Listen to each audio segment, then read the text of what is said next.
maybe. What is up, everyone? Not the temperature. No, definitely not the temperature. Yeah, it is a little cold, which is really pissing me off because I really wanted to go fishing tomorrow, and that is not happening. Hell no. Might happen next Saturday though. What's the high tomorrow? Isn't it like 20? Something stupid. Like 19. That's not bad. Yeah, except everything will be froze. Me and Skylar, I'll never forget, me and Skylar fished a day like that. And it was either low 20s, no more than like 25. And we went out of the Northeast. And I wanted to run the boat a little bit. So I said, well, let's run over to the back channel because I caught fish here last time. What's up, Brian? By the time we got to the back channel, I don't think I could move. I was like, yeah, we're going to go home now. The coldest. So the coldest that I've ever fished was we had a club tournament in November one year at a Haverty race, and it was 21 degrees when we launched, and it was the coldest ride to the Northeast ever, and it was pointless. Anyway, we got over there. I couldn't fish for like an hour and a half because my guides just like you would cast out and you would work your bait like 3 feet, and your guides would be all laced up. Was that this year? No, that was like 2 years ago. Yeah, I still ended up. I said that was 2 years ago or 3 years ago. It was the year I broke the club record for the total for the year. I still ended up catching 17 pounds that day, but like the first hour and a half in the morning was completely fucking worthless. Me and Steve used to hit the winter fishing. Last Year we hit winter fishing a lot harder than we did this year. This year winter I was kind of just like, I'm just kind of ready to Winter's hang it up for a while. I used to. You know, winter's that's my favorite. This is my favorite time of the year to fish. One, because you usually catch at least one big one. Yes. Big ones are this is how it's you can catch it's a good time of year to catch a 5 or 6 pounder. And two, panfish time. There's nobody else on the water. True. Yeah. You get there and the parking lot's empty. You can just go wherever you want. Mm-hmm. But yeah, Adam, absolutely, it's definitely it's crappie season right now. So soon to be perch season. I've had a few crappy adventures so far, and it's been pretty fun. Haven't got out for been a while. Been probably 2-3 weeks. That'll start soon. I made a stop. Yep. I made a stop by Dick's the other day, and I needed some. Like I was gonna go crappie fishing after work down in the park one day, and like I grabbed my ultralight rod off the rack, and there's like 10 feet of line on it. I was like, well, that's not gonna work. So I went to Dick's instead and got some 4-pound line and got everything rigged up and just haven't made it out. Pick up the old ugly stick and head back out. No, man, St. Croix all the way. You know me. It's actually my crappie fishing rod is the first St. Croix rod I've ever bought. Really? It is 25 years old. Wow. And I've had it. I used to use it for creek fishing all the time. It's a 5-foot ultralight, and I've had it for 25 years. So I'm going to surprise everyone in here by saying that all my crappie fishing rods put together are probably worth $20. Like, do you see how surprised that we are? Remember that one time we went out crappie? Jake, we already talked about that. I'm sorry. That topic has already been covered in our previous episode. If you'd like to find out about that, please go back and watch. Remember that time we went out and you had a rod that like broke and you were like, I'm just going to throw this away. I still have that reel that was on that rod. Yeah, that old Quantum Nitro reel. Yep, I still got it. It's on one of my. Yeah. I used to have a cheap Lose combo that was like $50 for the whole combo. Mm-hmm. I used it for crappie fishing. It was like a 6-foot light, and somehow the rod broke, and I went to Bass Pro during their like spring sale, and I pulled the reel off of it, went down, traded it in, got like $50 off it to one. Nice. So I was like, well, that's a free $50. Got my $50 back. My uncle owns one spinning rod one spinning rod. So when I was like 16, right after I got my driver's license, I used to trout fish a lot. So I went and I got one of those like 5'6" Daiwa rods combos for like trout fishing. The rod ended up breaking because I left it in the back of the truck, and somebody was throwing junk in the back of the truck, and of course it got broken and all this other crap. A couple of years later, so I got a lot of use out of it. Excuse me, but I still had the reel. I used the reel for a couple of years, was just like done with it. So I was going to throw it away, and I gave it to my uncle, and my uncle still has this reel that was sitting in the back of a pickup truck for about at the caption 4 hours. No. Well, I did Interesting. change it, but it's not. showing Yeah, it up. probably didn't update because you did it Yeah. before we or after we went live. So we're gonna get something out of the way here real quick. So back in the end of November, there was a tournament up on Conowingo, and me and Tony had a side bet, and our side bet was $1. You know, it was just the Bass and Beer. You know, whoever lost had to sign $1 and give it to the other person. So we're gonna get that out of the way now. We're gonna do that live. Here is Tony's dollar because he ended up beating me by a pound that day. Caught a lot of fish, just couldn't get the right bites. I do want to give you and Greg a lot of credit, and I want Greg. Don't give me any credit. I want to give you guys a Greg lot didn't of even get a credit keeper that day. because They called one keeper. I called it out. Well, y'all fit. Okay, so this Man, was that it was marker is like strong. 20-mile-an-hour winds on this day, and More which than one? that. Which It one? was- Conowingo was horrible. It was blowing over 20 that day. It was blowing about 30. It We were was- fishing. We were fishing in 2.5 footers, fishing offshore. Yeah, it was so like that's what I was getting at. Is like you all fished offshore pretty much all day, and me and Kevin did my beat the bank type thing. And I was taking waves over the like- front of the boat. Every wave was coming over the front of the boat. It was, yeah, so it it was was. pretty I miserable. give you guys a lot of credit for catching the fact that y'all had a limit in 3.5 footers offshore is like blows my mind. So I just kind of got lucky, but it was fun. Yeah, Jesus he's requesting. He's requesting the. Well, I Greg mean, Hall it's only signature. fair. I mean, it's like you guys are on the same boat. So there it is. There's our $1. Tony can put Thank that you, on the sir. wall. Thank you, sir. Much appreciated. I actually have one from I'm I have gonna one put it from right Kevin there. Parsons hanging on my wall Really? from all a very cool. Thursday nighter. Apparently, there's a Hey, man named Cody There's Hall a, watching there's the a show. Cody Hall watching. Son.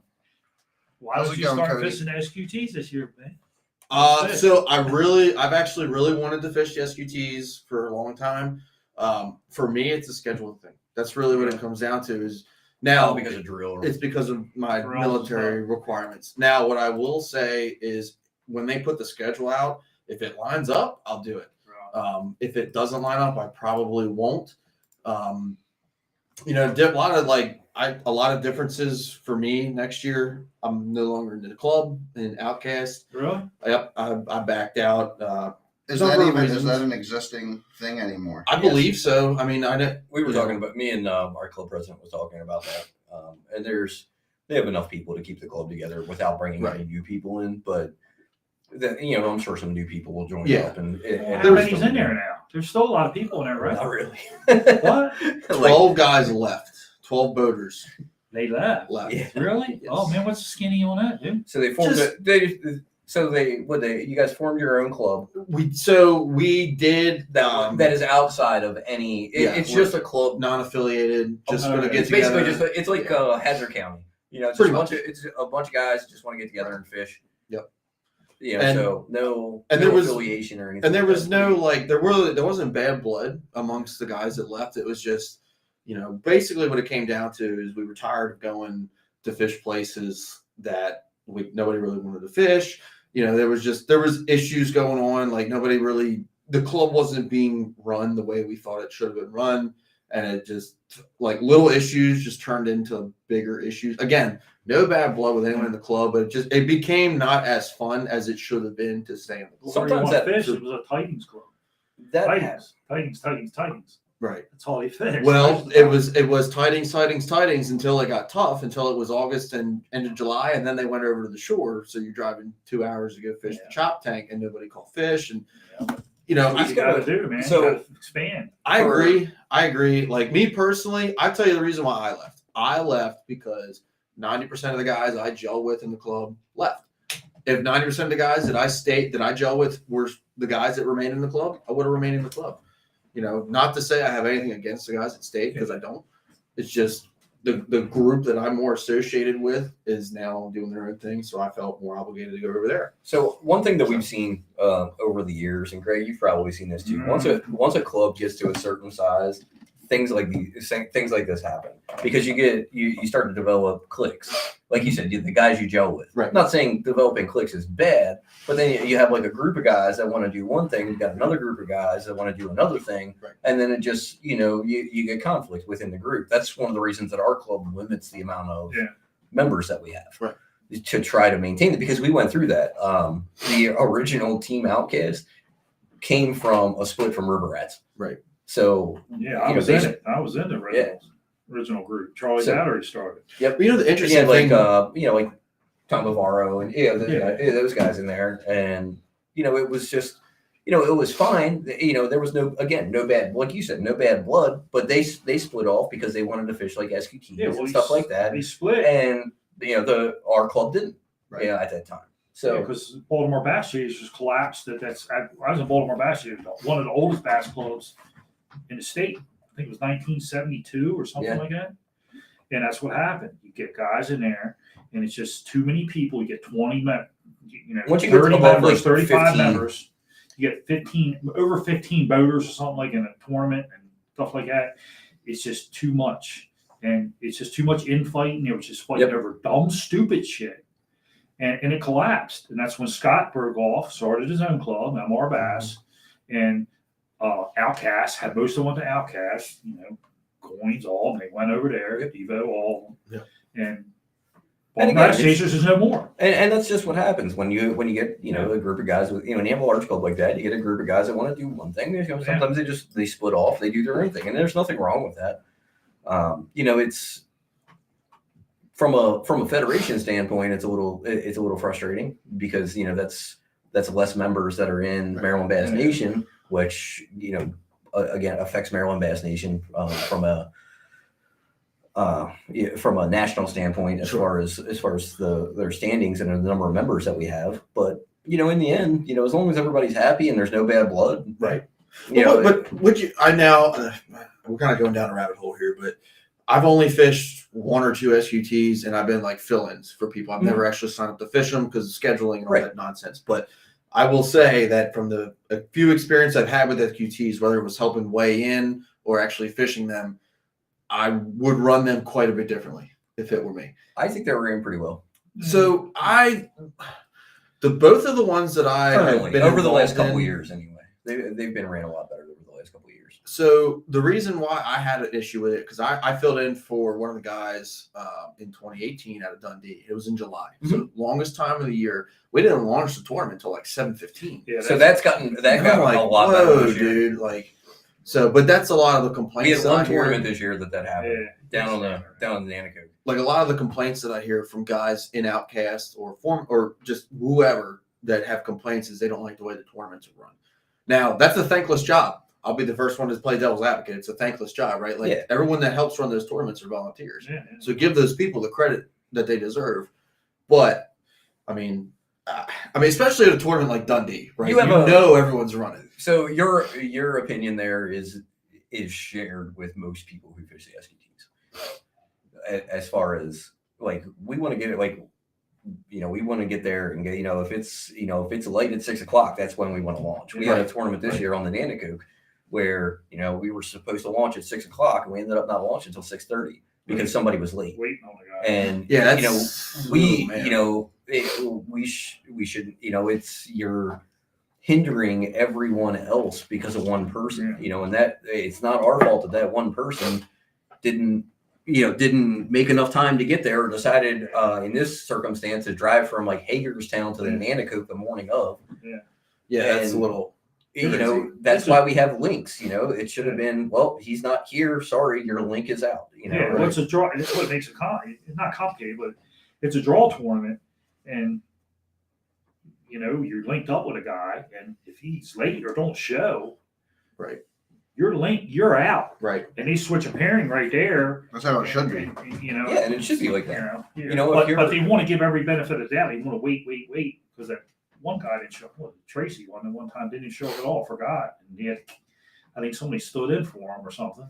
I think it was down Chop Tank. Martin says the same thing. They got to play favorites and wait for people. Martin, this wasn't even. This wasn't even one of the quote unquote favorites. This was just a random. It was He a wasn't random really that late either. He was So- on his way. They called him. He was just like 15 minutes out. So I not to- heard that before they we used- get too far, I just want to answer some of the comments over here. First off, what's By the way. going? Yes, I do need a beer. First off, what's going on, Martin? Good to hear from you, brother. Thanks Shut for up, watching. Martin. We love you, Martin. Ignore Tony. Gromster won official Holtwood tournament. I guess I would assume that would just be like a Conowingo. Open, So open tournament. Adam, are you What's it look talking? like? Are when you say a Holtwood tournament, you're not talking about Conowingo? You're talking about Aldridge, aren't you? Like above Yeah, I think. above I think you might Holtwood be. Dam? I think you might be talking above it. Well, above Buddy Run. Tyler wants more SQT drama. More SQT drama. Well- Tyler's a man. Well, Tyler, we could talk about some AVA drama and a certain boater almost killing his co-angler with a cowling off his motor. Whoa, who did that happen to? That might have happened to Mr. Tyler Hawthorne. Who just so happens UMA Lure Company, Holton Beta. UMA Lure Company. Now, And so his if motor that day was a real asshole. I Yeah. heard that back in the day, the SQT It was used me to for have anybody on there. tons of those. Yeah. Like Paul's a in the murderer. like early 2000s, 90s. 80 boats. Right. No, So- so 2000 on the Potomac, there He's got the bandaged faces up here. So the SQT back then, it was just like a one tournament thing. They didn't have a trail or anything like that. On the Potomac one year, there were over 200 boats. Well. Oh, but you said it was just one tournament. Yeah, they only had one tournament. They didn't have a trail. It was over 200 boats, and a lot of that ended when the TBF, when there was the split from the TBF. It's not affecting your bait painting, so all's good. It is definitely not But then, affecting the bait. Back painting. then too, you didn't have all these other trails too. You didn't have all the trails out of Yeah, the you Northeast. didn't have like the It was BFLs, the Maryland you didn't have Bass all the- Nation. They had what 900 some members, didn't it, back then? something like that. Yeah, Yeah, I think it's under 500 now. It's 4 something. or something. Wow. Yeah, and a lot of that again. So there's two reasons why it decreased in size. One was the TBF split. So when the TBF was created in the mid 2000s, a lot of people left the BASS Nation in general and went to TBF. So there was a big split there. And then in 2007, we all know that the economy went to crap, Yeah. and Kinda a lot like of it's people doing got right out now. of a lot of people got out of bass fishing because of that. A lot of people had to sell their boats, Yeah. sell their boats and things like that to just to survive, and just got out of bass fishing. That A lot of the guys that were hardcore just stopped. They didn't, like Wilder and them, they stopped fishing all the nation stuff. Danny Rodriguez stopped fishing the nation stuff. Well, you had All that these. stuff. You also had, and post recession, you had all of these money tournaments that popped. I was up. going to say the same thing. It's like there's almost when you could probably cash more of a check getting third place in a Chester than you would winning an SQT. Well, yeah. when I started doing it like 2001, 2000. And they had the Big Bass tournament Mhm. that Cindy ran. That was great. That was fun. That was an shit. awesome I would one. love I didn't get to. Do that I again. wasn't around back then. But And I heard good things about that. and that's when I started. And and that was really the only other one out there. There was Bass Nation, and then Oh, a and couple the years after that, that's when the other stuff started. Kilby's tournaments. That's when he first started. Right after that, I Right think after. after Big Bass cut out, I think Kilby started that tournament stuff. Yep.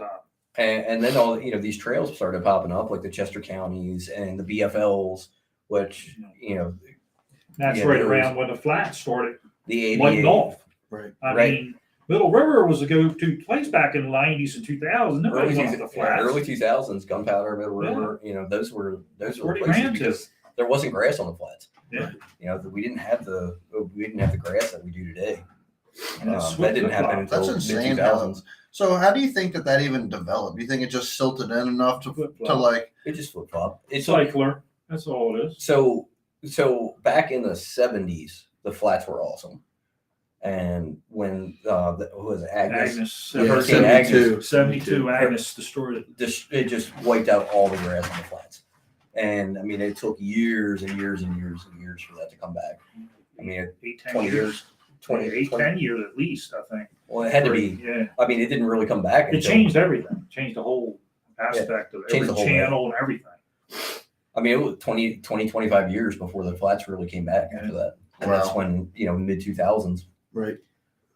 that started to come back. I mean, things like that. I mean, can really change like the what fishery. like you watch the 91 Classic. Most of them fishing down here.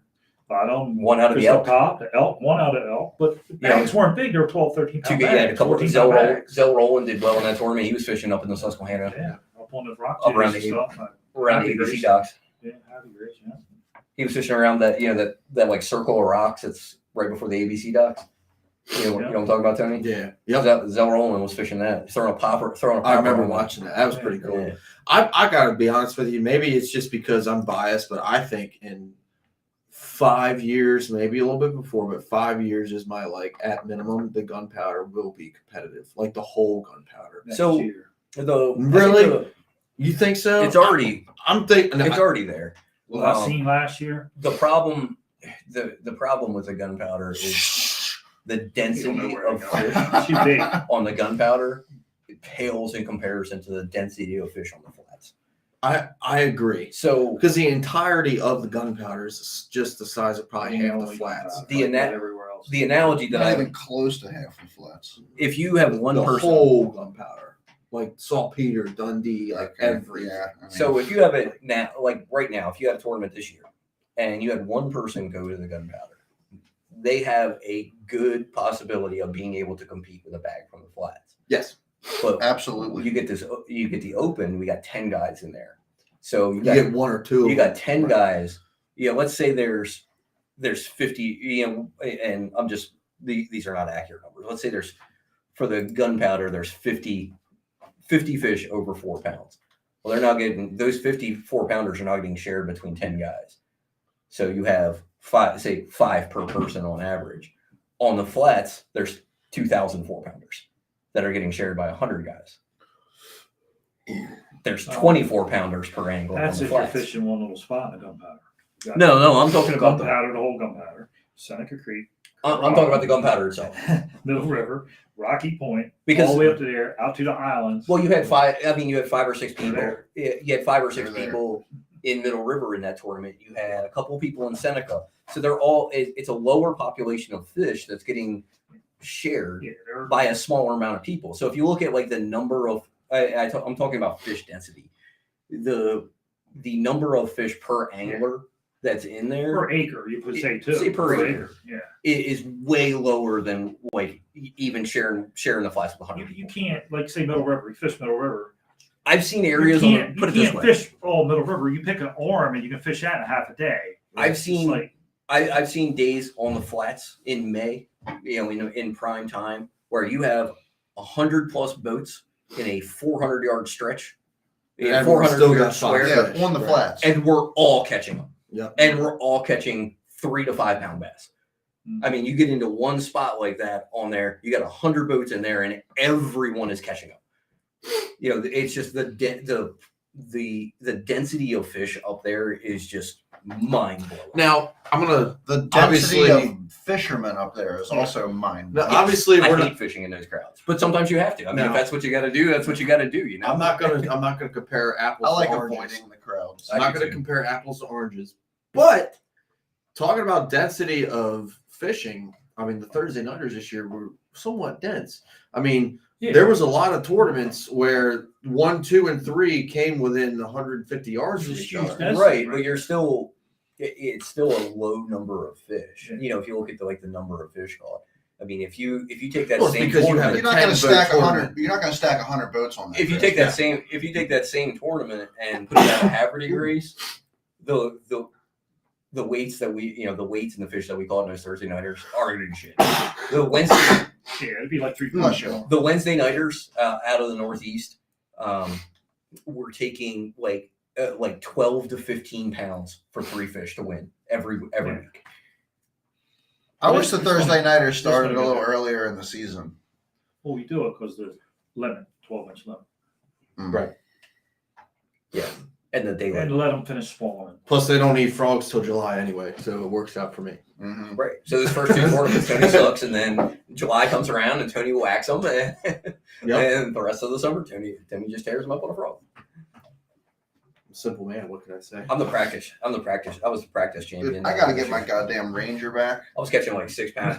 I'd go out to practice, catch like a 6-pounder, and be like, yeah, Went back to the same place like 2 days later, called a 4-pounder there. I'm like, all right, know where I'm fishing in tournament. Yeah, never got a bite there. I remember the tournament after the one that me and Chad won. Like we came in, and I think it was Brian was like, "Did you get him this time?" I'm like, "I got more than I got last week," and he's like, "Oh fuck you, dude." And then Kevin had a fucking God damn it! Like what the fuck? Kevin comes in with a 6-pounder. Right. I don't think we weighed in a 6-pounder this year. We didn't.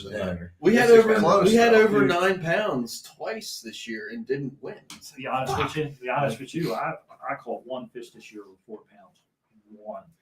I didn't catch a Did ton you of really? big fish this year, man. One. I mean, but I was 3-pounding the shit out of fish. You need to throw some more. I caught most of my 3-pounding the shit out of 75% of my fish I caught a over lot of 4 big pounds fish. this year came on Caught a lot of big fish on chatterbait this year. I didn't break 6 pounds this year, but I caught a shitload of 4 and 5 pounders. Could have break I'll 6 take this year. 3.5 pounders all day. I guess. Yeah. Oh, you win tournaments on 3.5 That's where pounders. I collect the points on that. Yeah. You know. I only caught Trying to think about- one. Trying to think about broken 6 this year.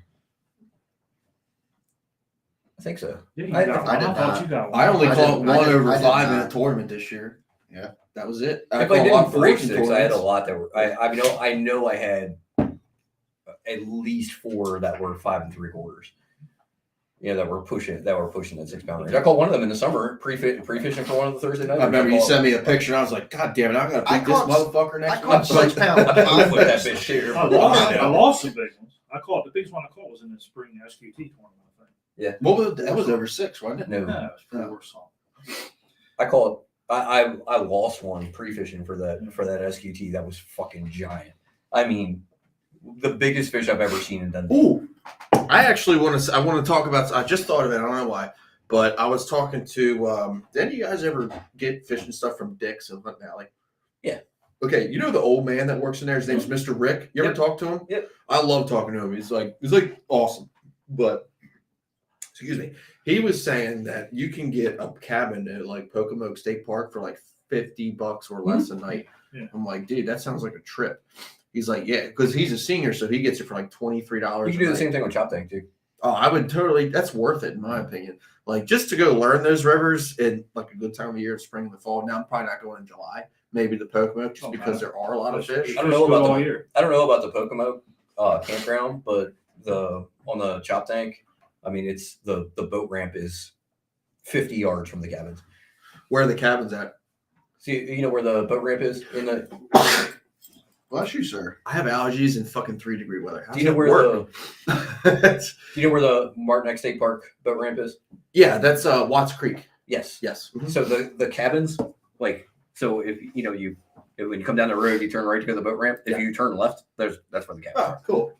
Like they're 100 yards from the boat ramp. I Yeah. camp there all the time when we go down for the SQTs and end up fishing the. Is the ramp going to be open in the spring? Yeah, it should be. Yeah, because when I remember fishing down there, it was still Supposed to be under open in March. construction. I love the Chop Tank. I love it, man. Chop Tank's great. It's a great river. There's a lot of big fish in there. This I caught a 6-pounder last 2 weeks ago. Yeah, 6 or something. yeah, those guys are. Mhm. I don't ever count those guys. Like those guys know those rivers so well that like think of it as like Us and the gunpowder. better. They're just because they're better fishermen than we are. Fair enough. Those guys are. I mean, one of the guys that fishes those tournaments all the time is former Elite Series pro Who? Fabian Rodriguez. Oh yeah. I've heard One that. of the nicest guys that I've ever fished with too. Does he live over that way? He was in Ocean City. Oh, really? Yeah. Cool. Pocomoke on the rivers. He's a I know the Pocomoke. super nice guy. Like I said, one of the nicest people I've ever fished with. I drew him in a TBF semifinal one year, and we caught like one fish apiece, but I had like the best day that I've ever had. I mean, he showed me things about a river on the Upper Bay that I've never I never knew about. Just taught me a lot about how the fish. So what you're saying is it's not just as easy as throwing a frog 100 yards and beating the drum with the rod tip? No, Okay. no, I'm it's not. fucked then. A lot of it's just learning because the current runs so hard down there. And Greg found it when we were fishing the Chop Tank earlier this year, or was it last year? Last year we had Mr. Bass down there, or was that this year? It was this year. That's when it was super Learning- tough, right? It was super tough. That's when I blew it. It was learning how Greg mentioned this to me when we were talking about it. Is once you learn how the fish position, it's not hard because you can pattern them. There's so much more current down there than there is up here that they position very. I think specifically that the all way chop up the road. tank sets up better in a lot of ways than the Nanocoke does. That's exactly the same. Yeah, but I feel like the chop tank, there was a little bit more water, that there was more depth to the water. Like when I was fishing it, I was just fishing bends in the river, and like it's the end of the limbs usually had 3 foot on them. It was like I had confidence fishing. I see the chop tank. They set up exactly the same. If you can catch them on the chop tank, you can catch them on the Nanocoke, and vice versa. Yeah, I think the chop tank, like docks play more on the chop tank. Certain pieces of wood play better there. Well, there's more than docks on the chop Nanocoke. tank. More You have more. docks, There's more docks on it. There's not And a lot they of set docks up on the good on them. Nanocoke. They're easy to catch off the docks, I think. I think Yeah, they're easier to catch. I have yet to The, catch one fish from the Nanocoke. The in my Nanocoke, life. the Nanocoke acid Twice. XQT. The day before the tournament, I was up in Seaford, and I'm like, I'm gonna check out a couple docks, and of course, for pre-fishing, I'm talking to Frank on the phone, and I'm like, I think I figured something out, and I threw a drop shot over next to this dock, and I'm like, there's a boat coming down the river, and I'm just on the phone for I got one, like I never even set the hook, right? And this fish is just pulling. It set the hook itself. Like I never picked up the rod or anything. It just set the hook itself. It's like swimming around the dock pilings like this, and I'm just holding it down. And this asshole. I don't know. It was just some dude in a club that was fishing a club tournament the same day as our SQT. He stops his fucking boat to watch me fish, and I'm just like sitting there with like a rod in the water. I'm like. Finally, he comes down. He's like, "Oh, how you making out?" I'm like, it's been alright. So by the time he came down, catfish. This fish, and he never knew I had a fish on because I never put tension on it. Mm. But the fish came out of the dock. The only time I put tension on it was to get it back around the piling, and then it swam out in the middle and just sat underneath my boat. How big was it? 4 pounds. Oh fuck! Yeah, It was a nice Nanocoke fish. It was a 4 pounder.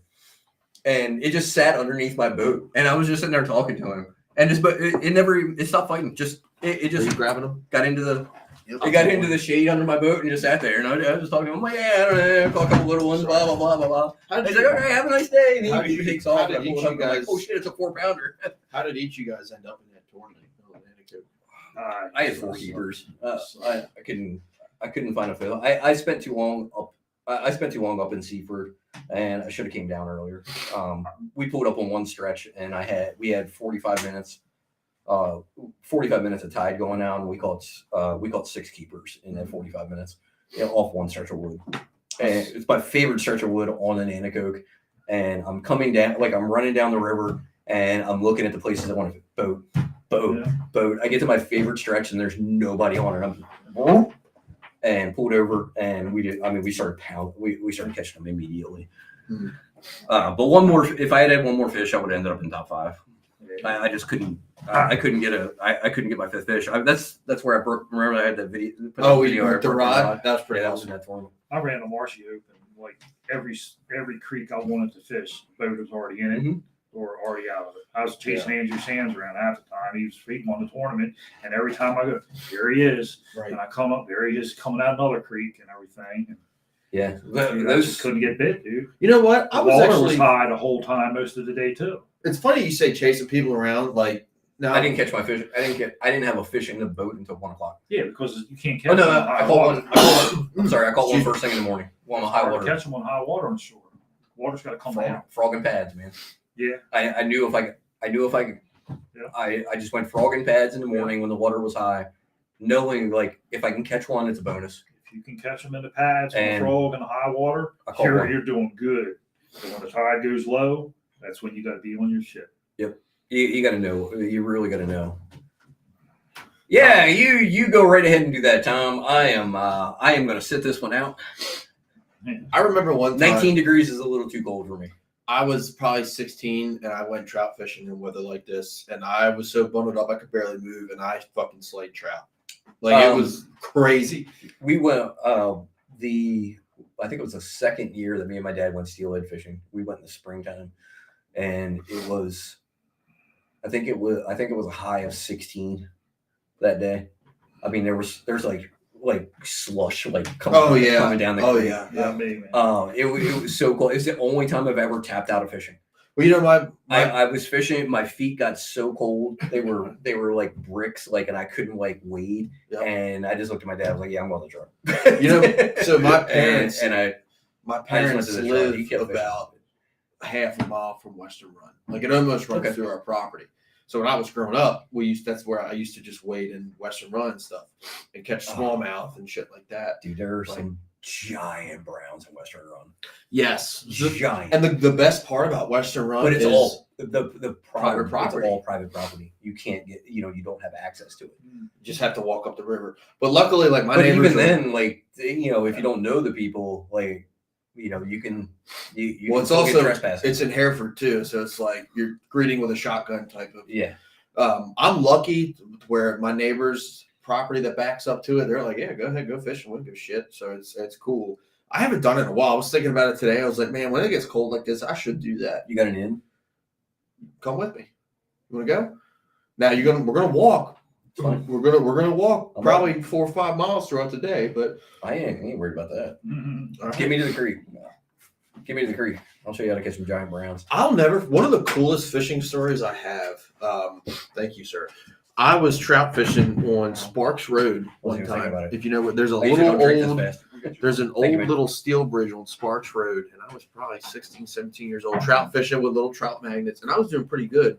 It was in the summer. I'm wading in there Steel with my bridge shorts. on that's big gun on the big gun powder. Big gunpowder. Yep. Right by the NCR Trail. Yep. So I'm in there and I'm throwing at this deep hole right on the other bank where I'm pulling trout out one after another, and I just see this shadow, 2 of them, and I'm like looking, Small, and it largemouth, big ones. So I've seen like big ones, way up. I'm like, how in the fuck? I've seen smallmouth over 5 pounds come off that from that bridge. Really? Well, guess what I'm doing tomorrow? I wouldn't go there. Not the right time of year. They run up in there. I think they run out of the reservoir. I think they come up out of the Is it reservoir. going to be like, I mean, degrees tomorrow or something? 8. I would. 8. I have Much been different. I have been trout fishing in cold weather. I don't do it as much anymore, but usually winter. A lot of my wintertime fishing, because we get locked in on the bay and stuff. Right. I go to the gunpowder and go trout fishing. I mean, I've been trout fishing Way up at the top of it. from Below Lock Raven Dam. Below Pretty Boy. Oh, you go up there. Oh, okay. Very cool. That's actually a really cool place. Like right below Pretty Boy Dam is like very, very scenic if you ever want to hike and shit. Like, I love fishing up there. I caught my personal best brown trout out of there. biggest smallmouth I've ever seen in my life. Me and my buddy Evan, he got out of fishing. But we were fishing up there probably 4 years ago, and he had a fish from a drop shot out of a piece of wood way up in Pretty Boy, and this thing's coming in. It's not big, 2 pounds, and the smallmouth that came with it. I'm not even going to sit here and tell you how big I thought it was because my jaw was about on the fucking deck of the boat. But I just remember, like, we were both like, was that in Pretty Boy? It was in. We were both like, dude, that's the biggest smallmouth I've That's where ever the state record seen. come from, man. No, Liberty. Yeah, there's some giant. There's some, Liberty. It was Liberty. so. It had the. You know how the Liberty. largemouth when they get big, they have bug eyes. The smallmouth had the bug eyes, and it was in the summer. It was in like August. that's how that 5.5 pounder, that 5.61 that I called up on the St. Lawrence had bug eyes. So it's like it was pretty cool. I can only imagine how big that fish would be in the winter. But it was. I mean, it was like. You want to take a week off and come up to St. Lawrence? I want to go. I'm thinking about it. Like we didn't. I'm trying to, as soon as I get the schedule straight, I'm trying to get my club schedule done in January. As soon as I have the club schedule done, I'm planning the trip up there. But yeah, that was one of the coolest experiences ever because we didn't whack. I don't think I caught a fish that whole day, but like we were just both like, dude, that was epic. Like epic was the only way to describe. And you see, like, from a, I've never caught a smallmouth from a boat in Pretty Boy.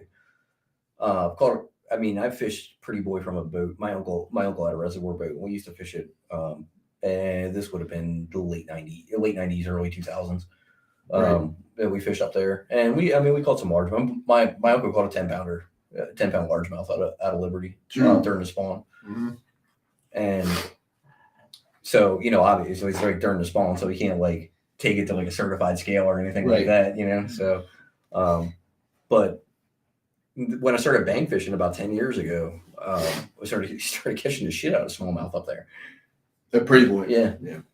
It was kind of crazy.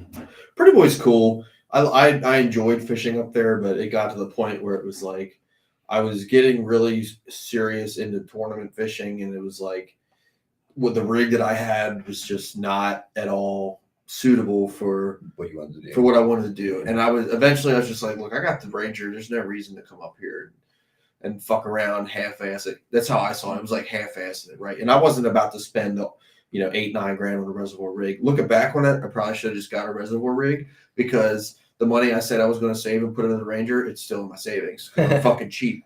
So, Tom, that doesn't surprise me. No way. When I went out in early December and I just kind of went out and messed around with some docks and like Rumsey and stuff. And I went back to Mansion Cove, and Mansion Cove was iced over in the beginning of December. Like half of it. It was like 3-4 years ago when it was like 50-some degrees day after Christmas, and water temps are still like 57. Me and Steve were out fishing. It was the 27th of December, and I'll tell you why I can remember that, because Chester County Chester County had a tournament out of the Northeast that day, and one Mr. Mike Iconelli fished with Mr. Mike Santor, and they caught 27 fucking pounds that day. And where? December 27th out of the Northeast. Out of the Northeast. Okay. The day after Christmas. 27 pounds in that tournament. I was like in Joppa's Marina. I was like, are you serious? No, up in the Northeast. There was a tournament out of the Northeast on the 27th of December. They absolutely just demolished it. One of the best fishing days I've ever had was the day after Christmas. Me and my uncle went striper fishing out by Pools Island. Oh God, dude, that stinks. I can't smell anything because I'm fucked up. Yeah, well, lucky you. That's nice. But yeah, I remember we went out the day after Christmas and went striper fishing out by Pools, and it was like we have a little spot out there that fuck it, I'll say because I don't care, and it hasn't been good in like 5 years, which is weird. But Pools, right by Pools, Robbins Point. The stinks over here. I'm just saying. Robbins Point. I don't. So Robbins Point, when the tide's coming in, you got a really strong apple that comes out of there. Yeah. So what's interesting is, have you been out there recently? Because it's full of grass now. I quit striper fishing. It is full of like matted grass on the point, Probably bass out there. which is crazy See if you can because find some bass out there. I feel like patterning They're out there. stripers is. I bet they are. I called them out there You before. could tie a bottle cap with a hook on it when stripers are eating and freaking catch them. Yeah, but it's finding them. That's the hard The part. rock jetties that down from there, the big rock jetties. Mhm. If you can Oh, find them Carol, one right. time, you can find Really? them another time. Years ago. They I think move so 15 much years so, and they're not like bass where they move like 100 Midsummer yards. Like they'll move like 15 Midsummer. miles. Yeah. They'll Well, move from one side of it's the bay to the other. you definitely have to put time into striper fishing to understand their pattern Yeah. and know where they're going to be at a They certain move so time. much. They But move around. if you know where they're going to be at a specific time, you can go crush them. Dude, for years we would sit at Robbins Point like every other day and so the thing of it is we used to go in the evening, so you'd get there at like 8:00 and you'd fish until it was getting dark, and then you'd be back by like 11:30. Well, the thing of it is you could only go every other week because you had to hit it on incoming tide. It's got to be right. Yeah. Right. So on that every other week we'd go 3-4 days in a row and catch a limit in 20 minutes. And then the last 2-3 times we've gone, you might get one striper in the boat. So it's changed because there's so much grass there. The Now. striper It's weird. population is down anyway. Right. I only caught one this whole year. One. You catch a ton of catfish. So I think it has more to do with the bait, because they were just absolutely smoking them in the lower end of the bay. Right. But the upper end of the bay, like I went out a couple must times not in the come up bush. far. Must not have come up too far. I caught one little one in the bush this year. That was it. The one I caught in when we had our last tournament in November. I was in Dundee, went to Dundee through the power plant to the poles, Yeah. and saltpeter, do a chatterbait, caught one around 20 inches. On chatterbait. I caught them on topwater in Furnace in May. Yeah. Just a bunch of them. Yeah, they A lot were. of So redfish this live up there too. this spring, it was early summer. It was it would have been like June or July. My buddy went out. He took his wife out, and they were just kind of out. Like he was just out having fun, and he went over by Poplar Point and like saw this giant school of fish on his 360, and just started throwing a Kitech, and just one after another. He's reeling one in. He sees one on 2D, drops a fucking Senko down. He's got one on this hand and fucking catches one on the Senko because they were just in there eating. Stripers. Yeah. Yeah, that's awesome. He caught a couple smallmouth mixed in with them too. But he said he probably caught in an hour and a half. He probably caught 30 stripers. When you go back into the forbidden zone and the schoolies are back there eating all the time, Cool. you cannot discredit that there's a big largemouth in the mix with them. Because there's been times that I'm back there with old Scuba Steve, and you're throwing your walking baits, and you're catching freaking a schoolie striper over and over and over. But then every once in a while, right in the middle, you'll get that big bite, and a 4-pounder will freaking grab it. I went back there one day. They're in little there. stripers in there too. They got tiny ones, and then I've caught up to.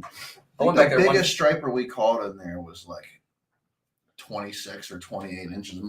I caught a 30 inch. I caught a 30 inch back there one November, and I went back there throwing an A-rig. I was bass fishing. I was throwing an A-rig. I made 3 casts and caught 3 fish, 2 keeper stripers and a 3-pound largemouth, making the same exact cast. Mm-hmm. You know, I mean, they were right there together. Yeah. But I feel like sometimes when you get those big schools of striper, it pushes a lot of the bass out. It's the competitive. It's very competitive over bait at that point. When you have freaking, when you have massive schools of tiny rockfish chasing all these bait balls, and then you have a couple of largemouth sitting together. You know what I'm saying? Like I had it's like late October. My son back Otter Creek. This was like maybe 10 years ago, and throwing spooks, man, back in Otter Creek, that long stretch. I mean, catching stripers 3 to 8 pounds. I mean, like 34 inches. I mean, big ones. And the week before, I was catching largemouth left and right. Mm-hmm. But once them stripers go in there and hit the largemouth, like they push out or they push them back somewhere. But it's the competitive. I think it's over the bait. It's just it's too competitive over bait. However, I think back in the forbidden zone, though, there's just so much bait it doesn't even matter. Big bait balls. They ain't going anywhere, man. Like, yeah, that's a little different than like the bush, like where Otter Creek, because you don't get those big balls of bait back there. Like you get some like little schools and stuff. I honestly don't even like fishing back there. Been really big bait balls since I started fishing. Saltpeter Creek in the fall is like it looks like it's raining. 3 bass out of Middle River in my life. Yeah. Oh Jesus! That was his. I think it was 2 years ago. I was back here by Wilson Point, the ramp. I was sitting back here and I'm seeing the water move. Look, there must have been menhaden or something around this big. I mean, thousands of them. Yeah. Big giant schools just going back and forth. Bless you. I said, "Where a fucking bass, man? Perfect bait." I'm telling you, I've caught 3 bass out of Middle River in my life. I've caught 0. You missed the heyday. You missed the heyday. But people are still catching them. I mean, there's still fish there now. Joey Nania caught a 6-pounder in practice for the Open out of Bowies. Yeah. Oh my goodness! God damn, Tony boy, what's going on? He's got some allergies going on. Are you allergic to dogs or something? No, I'm allergic to it being fucking cold enough to not fish. Yeah, the gunpowder is pretty good. That is what kills me. Like no shit. Like I get allergies when it gets super cold, like in a quick time, or super warm in a quick time. If it goes from 30 to 60, I went on the gunpowder striper fishing this year too, and could not. I found them one day, and I ran out of time. I went out there I was trying to figure out what was wrong. It was when I was trying to figure out what was wrong with my boat, and I went out like just before dark. My boat overheated. I'm like, fuck this. I'm gonna fish for 20 minutes until it gets dark. And there were the spot that I pulled up on. There were stripers just everywhere. The water's like fucking muddy, so I'm like, what the fuck do I throw? So I started throwing a spinnerbait, and I had one just about rip the fucking rod out of my hands. I'm like, yep, they're stripers. They were when I was making a run across, they were always out there. Got Carroll Island through the cut. Yeah. They were always on that point. Oh outside striper fishing. The guys out there every evening. Yep. 2 or 3 boats out there, like way out. Of the outgoing tide, we used to fish that. Yeah, there's some good. My buddy Mike Bowers, it's in River. He used to do a lot of. We gotta get him on the show. Yeah, we gotta get Mike to come on. Speaking of Mike, Mike is one of our Mike's got that Big Daddy version. Oh yeah, 5 or 6 of them probably. Yeah, he's the freaking his swim bait collection is fucking ridiculous. However, the Spro Chad just started to drop. Oh, I got my pre-order in. So, Baitworks has the yellow perch color. The only color that's came in stock anywhere is the yellow perch color. If it's not bone or shad color, you don't. Or the shad color, yeah, I'm the same way. I don't want it. I didn't order one specifically because of that. Yeah, like I could have. Like go to Tackle Warehouse. They have the bone and the shad colors right in stock. They don't have them in stock. They're for pre-order. When's going to be the best time to throw that? Pre-spawn? Springtime. Spring. I'd say right now. No.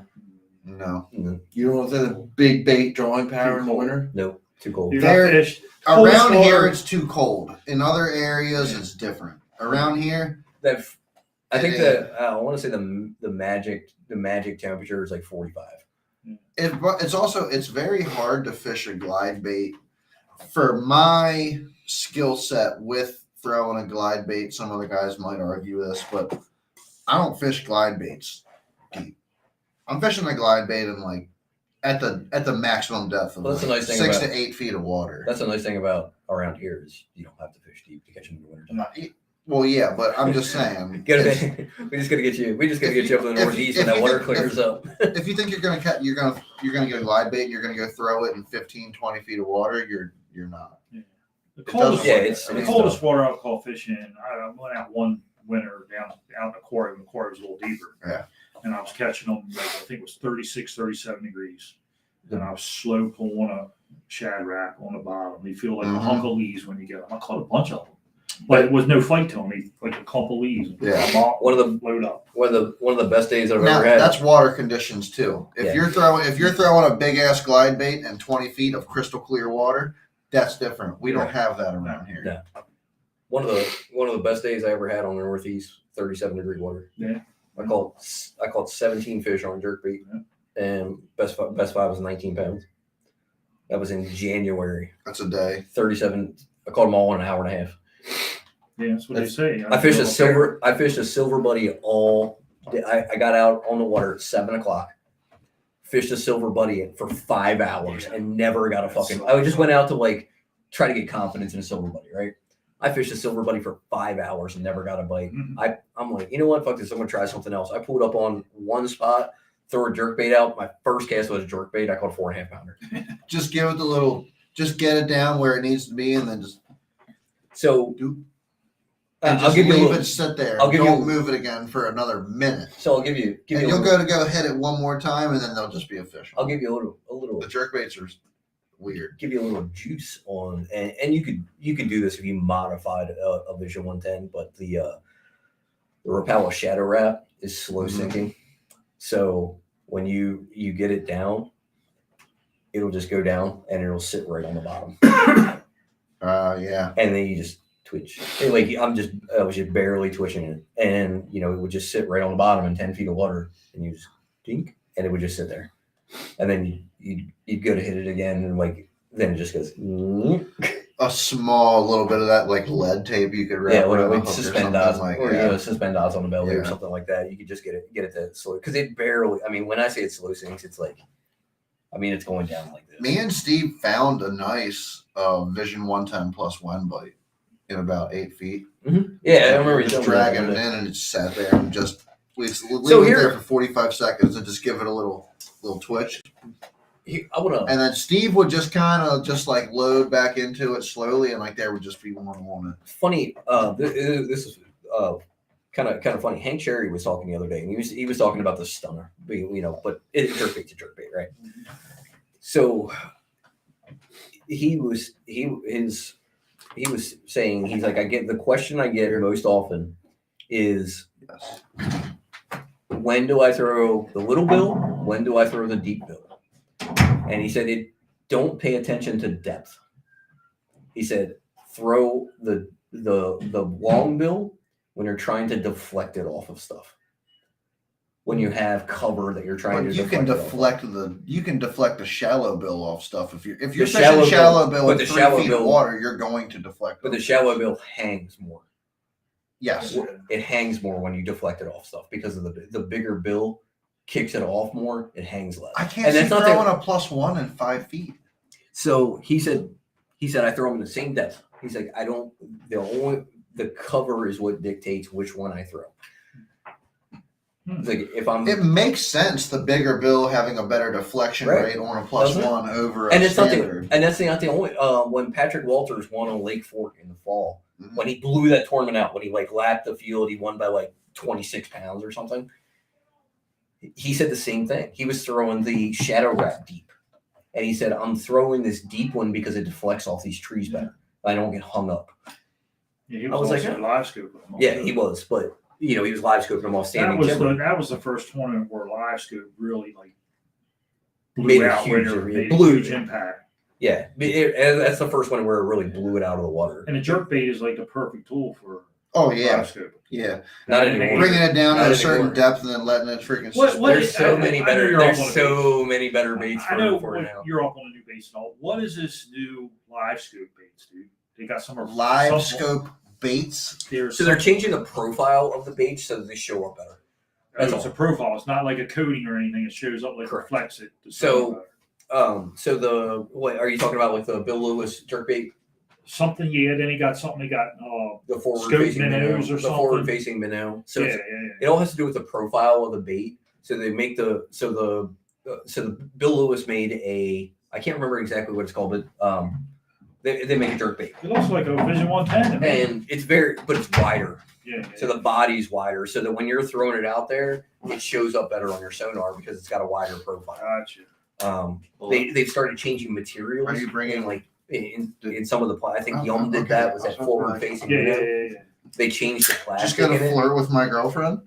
No, I was taking a week and then getting beer. So what's that? 5 more dense. Yeah.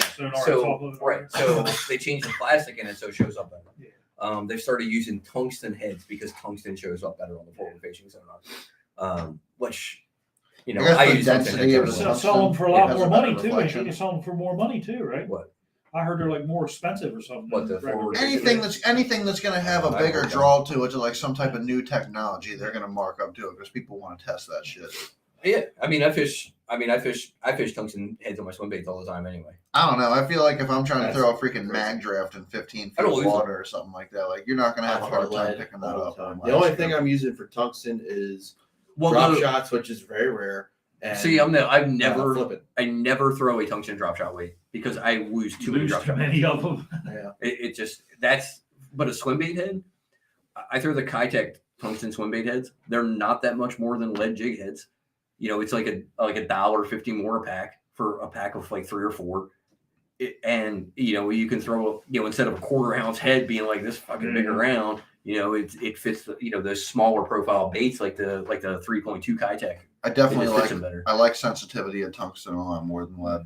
I'm now like a worm weight. Like I don't throw a lead worm weight. No. Like I don't own a lead worm weight. Jigs, most of my jigs are lead. I have some tungsten jigs. I have tungsten jigs all from Beast Coast Fishing. So I have some tungsten jigs, but most of my jigs are lead because I'm not looking for a smaller profile when I'm throwing a jig. Like I want a big profile. Like if I'm throwing a jig, most of the time I want a big profile. Now if it's like a finesse jig, that's different. Why would like a Carolina rig then? What's the difference between a brass weight and a tungsten weight? Different sound. That's all it is, just sound. Just different. So the sound. brass is louder. And it's not louder. It's a different pitch. That tungsten gives off that more dense, hard hit, in my opinion. Yeah, especially even on a Carolina rig, especially. I 100% of the time fish a tungsten weight on Carolina rig. Really? And I fish Carolina. I probably do too. I just don't really think about it. How often are you fishing Carolina rigs? I fish Carolina rig a lot. I throw shit out. We get up on Conoingo. The first rod I pull out is Carolina rig. He's like, I ain't seen anybody throw a Carolina rig in like 15 years. I thought that was only good for Carolina. Oh yeah. Like I thought the Carolina rig was just a Carolina thing. It's just a Carolina thing. It only works on Lake Bird. That's an old school shit. I caught the 7.5 pounder in Florida on Carolina rig. Yeah. I fish Carolina rig a lot.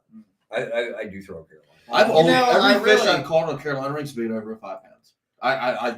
No bullshit. I won't say I've only caught 2 because I don't throw it a lot, or 3. Sorry, I've only caught 3 fish on a Carolina rig in tournaments, and they've all been over 5 pounds. It's in the springtime Like, a lot too when the grass is first starting to come up. I'm not gonna lie, I really wish that we weren't in Joe Biden's economy right now because I Same. really wanted to do that Florida fishing trip. And not that the money necessarily, I mean, like, it took me out of it a little bit, but at the same time, it's snowboarding season. I'm ready to Oh, chase right. storms and Well, shit Florida- right now. Go I didn't outside want to and take tell me how you the feel. week of vacation time to go down to Florida right now. Go to Florida. You know, It's hit or miss, dude. You either catch a shit out, or Yeah. you don't catch. What it. if you go down there? it's an experience that I want to have. You go down. But it was a really tough decision to be like, hey, like, I'm going to sacrifice. First off, it's going to cost me $1,200 just to get down there. You may catch something, you might not. $1,200 will take me on all of my snowboarding trips up and down the East Coast this year. If I go with 3 or 4 guys, it's costing me like $60 to $100 a night in a hotel room, and obviously I have a pass for snowboarding already, so it's already there. It was just like, man, I'm taking like all that money for all my snowboard trips to get down to Florida. Is that a Snowboarding. 7-inch slammer? What's that? Who's snowboarding anyway? I ain't. You want to go? Hell no. Hell He's no. the Let's snowboarder. go, dude. I I got gotta a work, man. I freaking want to be in traction or Random hospital. question. Is that a 7-inch slammer? man. The snowboarding keeps me going in the wintertime. This freaking seasonal depression bullshit with the freaking darkness. Yeah, the snowboarding, when that kicks up, get together with the boys and go catch Mine started in November. some hills. That's I have yeah. spent an Also absurd fresh amount of powder. time on Xbox. I feel like every human being goes through some type of seasonal depression, get and it I don't bad. care what you say about it. I get it just- bad. You know what? play Xbox. you know- dude, it's bad. You know what I do? You play Xbox? Yeah. I But I spend love playing video games. I spend thousands of dollars on fishing tackle. Is that what you Yeah. do to make yourself feel better? 100%. That's a really good idea. Last year I actually. bought It's a guns. I terrible started buying guns. Yeah, Drake's Oh yeah, Oh, I'm you're in that freaking right the whole now, gun too. grab, everything started going I on. just started buying them. And Speaking they're still of, sitting there. Yeah, Never dude, shot the them. gun sales during the entire. I know this is off the fishing topic, but no matter what, I don't care because this is an American topic. Well, you brought up Joe Yeah, Biden. but gun sales. gun sales during COVID were just like, Gun- poof, dude, just flew. Any outdoor activity, Any outdoor gun sales, activity, yeah. boat sales, Yeah. like everything just went off the map. Yeah. Is that a 7-inch slammer? That is a Or is that nine? that is That's a an eight- 8-inch eight. lunker punker. No, Oh, the not one- slammer. slammer. Yeah, that is a 7.5 That's a 7. inch slammer. Yes, it I've is. wanted one of those. I've wanted one of those. It's a for a while. 7.5. I don't know what the fuck. I feel like I kind of want to get a couple more of them. To be I feel like honest those with would be you. a bit. Yeah.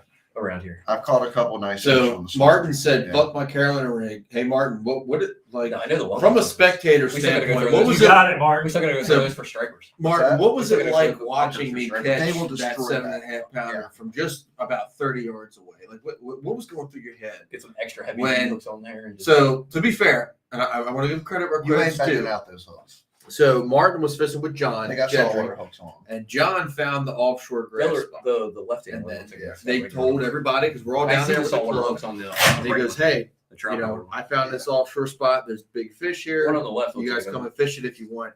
So Martin and John are sitting there fishing. Jim catches up. Jim pulls up and catches 30 pounds, like for real, 30 pounds. Excuse me. And then Jeff, I was a rider, so I didn't have no input. So Jeff pulled up, and we're talking to the guys and we're Yeah. fishing. So everyone's throwing a big worm, and I'm like, Oh, yeah, strikers will destroy on a those. just Oh, yeah. Texas rig big worm. The other And I'm one's like, good. I'm not fucking with that. Like everyone's throwing the same shit. So I rig up a Carolina rig. Second cast. Is this a grass? Oh no, it's a big fish. And it was 7, 4, 8, 7, something like that. Correction. Correction. Martin found fish in the grass. Martin said he had one that might have been 9 pounds at the boat. and Who's Martin? so That's a top. so that whole thing Hot happened. water. And then That thing has like a freaking 18-inch glide pattern on the top water. Your spooks are super tight. That thing walks freaking 2 feet to the left, 2 feet to the right. Yeah, that thing's really tight. It's a nasty bait.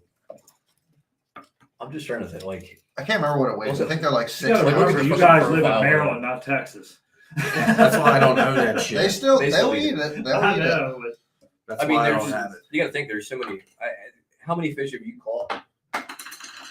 On the upper bay that had a big ass gizzard shad tail hanging out of the back of its fur. That's what they're eating. yeah. it creates a lot of ruckus on the top of the water. It looks like something dying and panicking. And yes, it's a very large profile, but here's the one thing with largemouth that I've learned over the years, where a lot of people are like, oh, they're not going to eat stuff like that, such and such and such and such. Bass don't care. Bass don't give a shit, in my opinion. And my main source of proof of this is when I frog fish. Essentially, here's where I get this opinion from. I'm throwing a frog and I'm throwing it on top of very thick weed mats.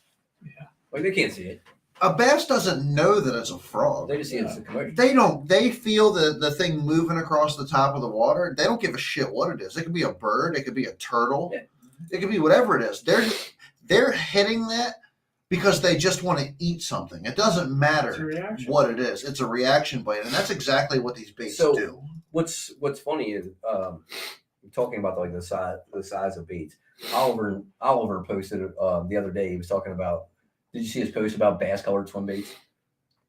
I did not. So he made a post about bass-colored swim baits, and he had I think it was a Defiant 210, which is like a 10-inch bait, in a bass color. And been wanting to test some of the Defiant. He said there was a study done, and a 16-inch bass will eat a 10-inch bass. Mm-hmm. So if you're throwing a 10-inch bait. Like a 10-inch bait, a 16-inch fish is still going to eat it. You know what? Was that the post where he was talking about that when DNR or bio researchers or whatever you want to call them go out and they look at fish, they don't even count fish that are 10 inches or under because they're on the bait. They are on the bait spectrum. Yep. For other large, so they don't 10 inches when they're counting under. Yep, when that's the same post. When they're counting population, doing population studies. Well, any predatory fish can eat a fish almost the same size. Yeah. If you ever kept fish in aquarium, like 2/3 like predatory fish, like Oscars, you can't put other fish in there with them. No, they're going to be gone the next day. Yes, and you don't know where he went. People think he jumped out, but they ate him. No, well, there's a lot of times that obviously when you look at the fish tank experience too, even if you catch a largemouth and put a largemouth in the tank with another fish that's of equal size or even bigger, the largemouth will just beat the shit out of the other fish until it dies, whether it can eat or not.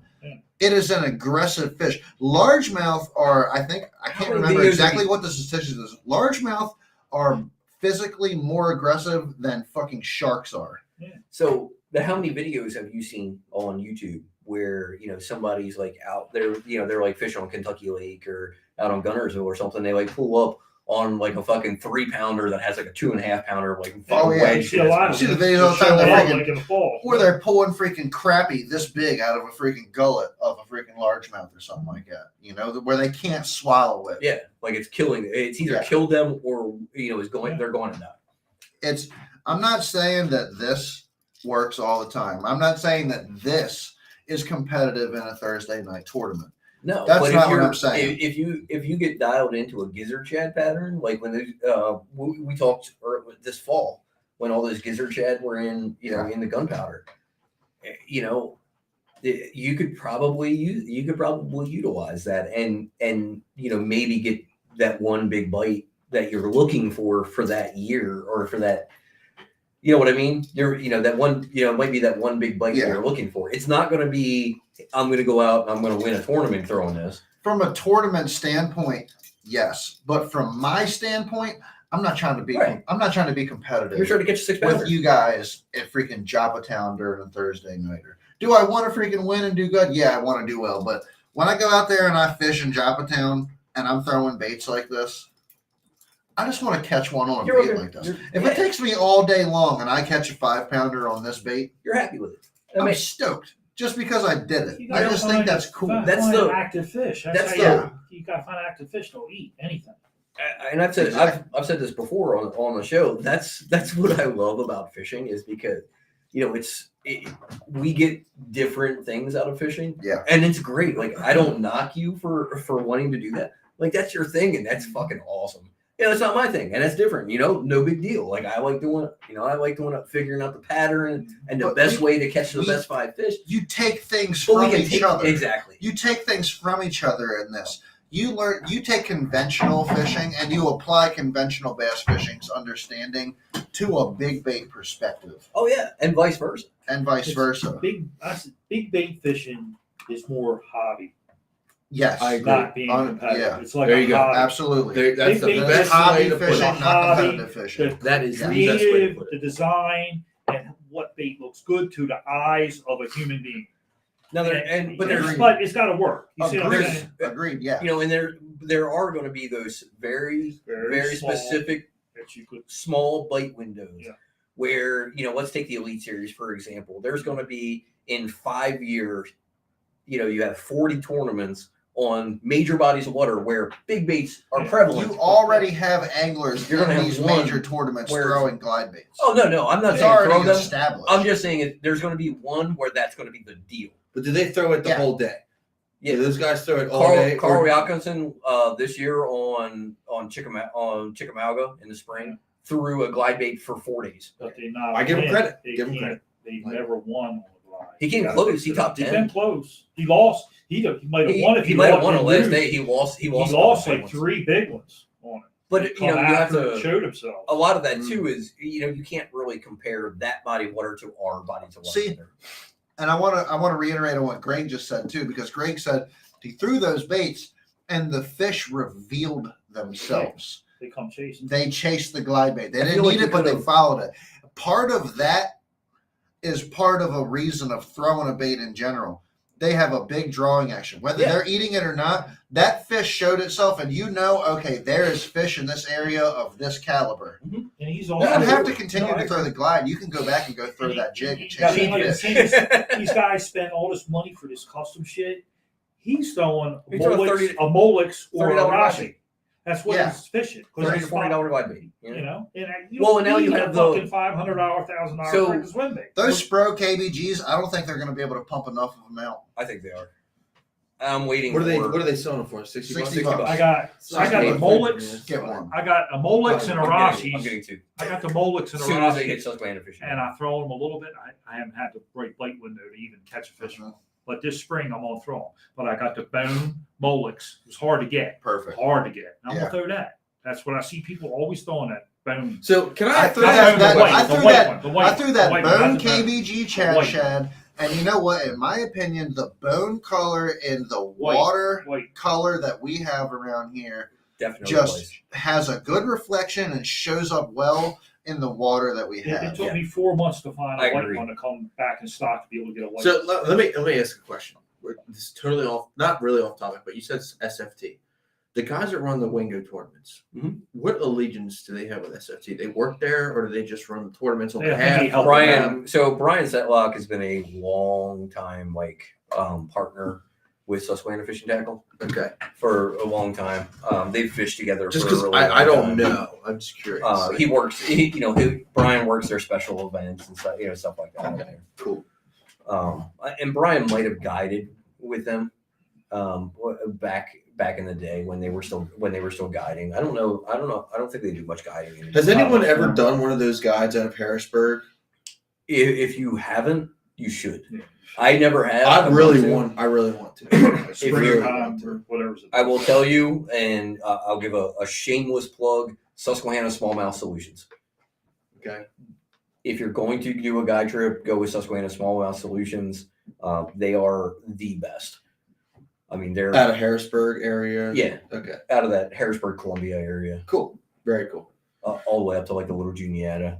You know what's interesting is I was looking at years and years ago. I was looking at smallmouth crushes when I first stumbled upon the whole channel, and it said he guides out of Conowingo. That motherfucker ain't never been on Conowingo day in his life. That way, yeah, Like, I ain't never seen him on Conowingo.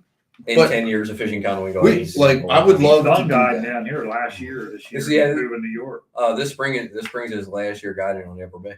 He's moving Like to New this York. last spring or this future This spring. coming spring, Okay. I mean, I get it. I get it. It makes sense. and he's only guiding here for like 2 weeks, like in or like The a month in between opportunities seasons up are 1,000 times more prevalent to fish in upstate New York. Yeah, I'm trying to get on that.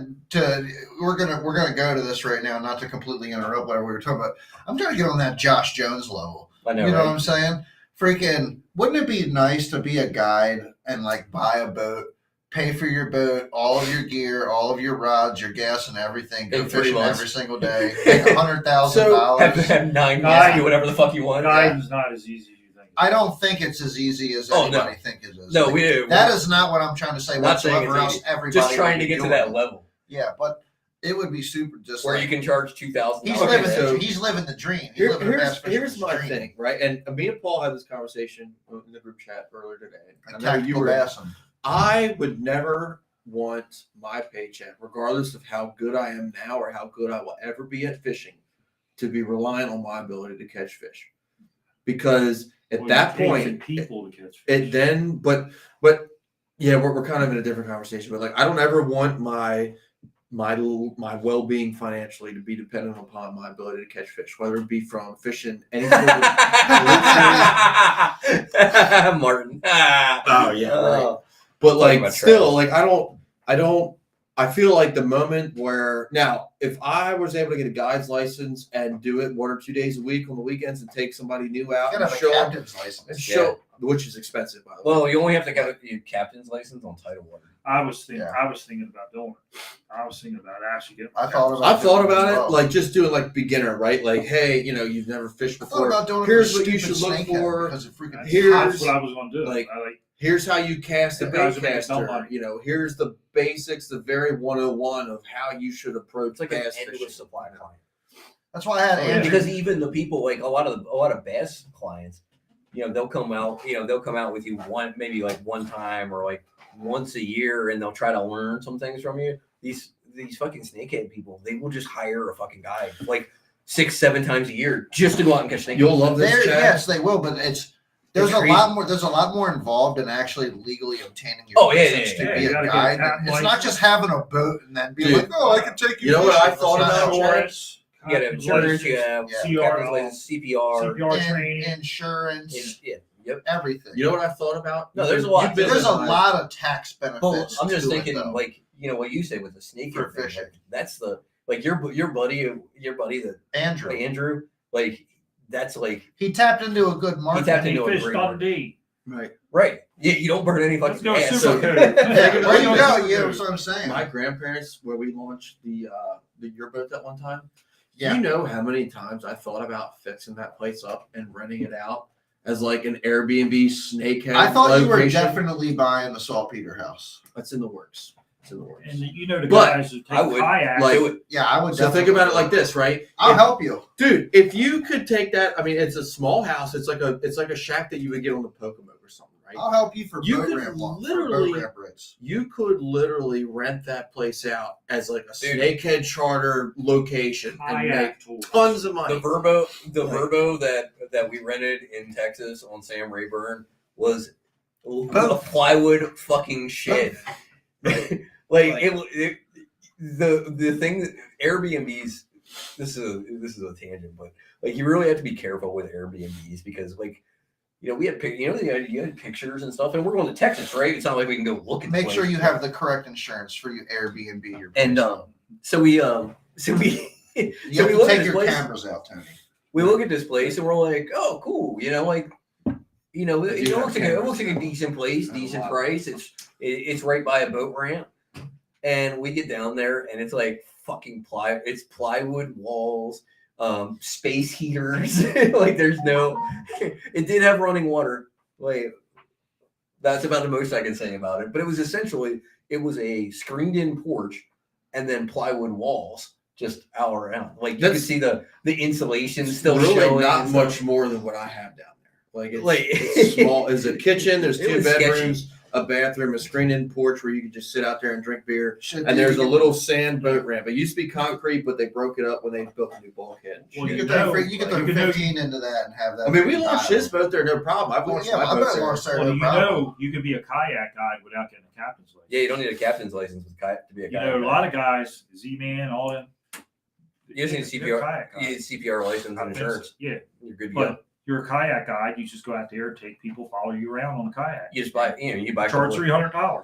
You buy- $350. You buy a couple extra kayaks. And Yo, here's what I learned this year: is just about anybody can be a guide and anybody can be a bait maker Yeah. in the year of 2022.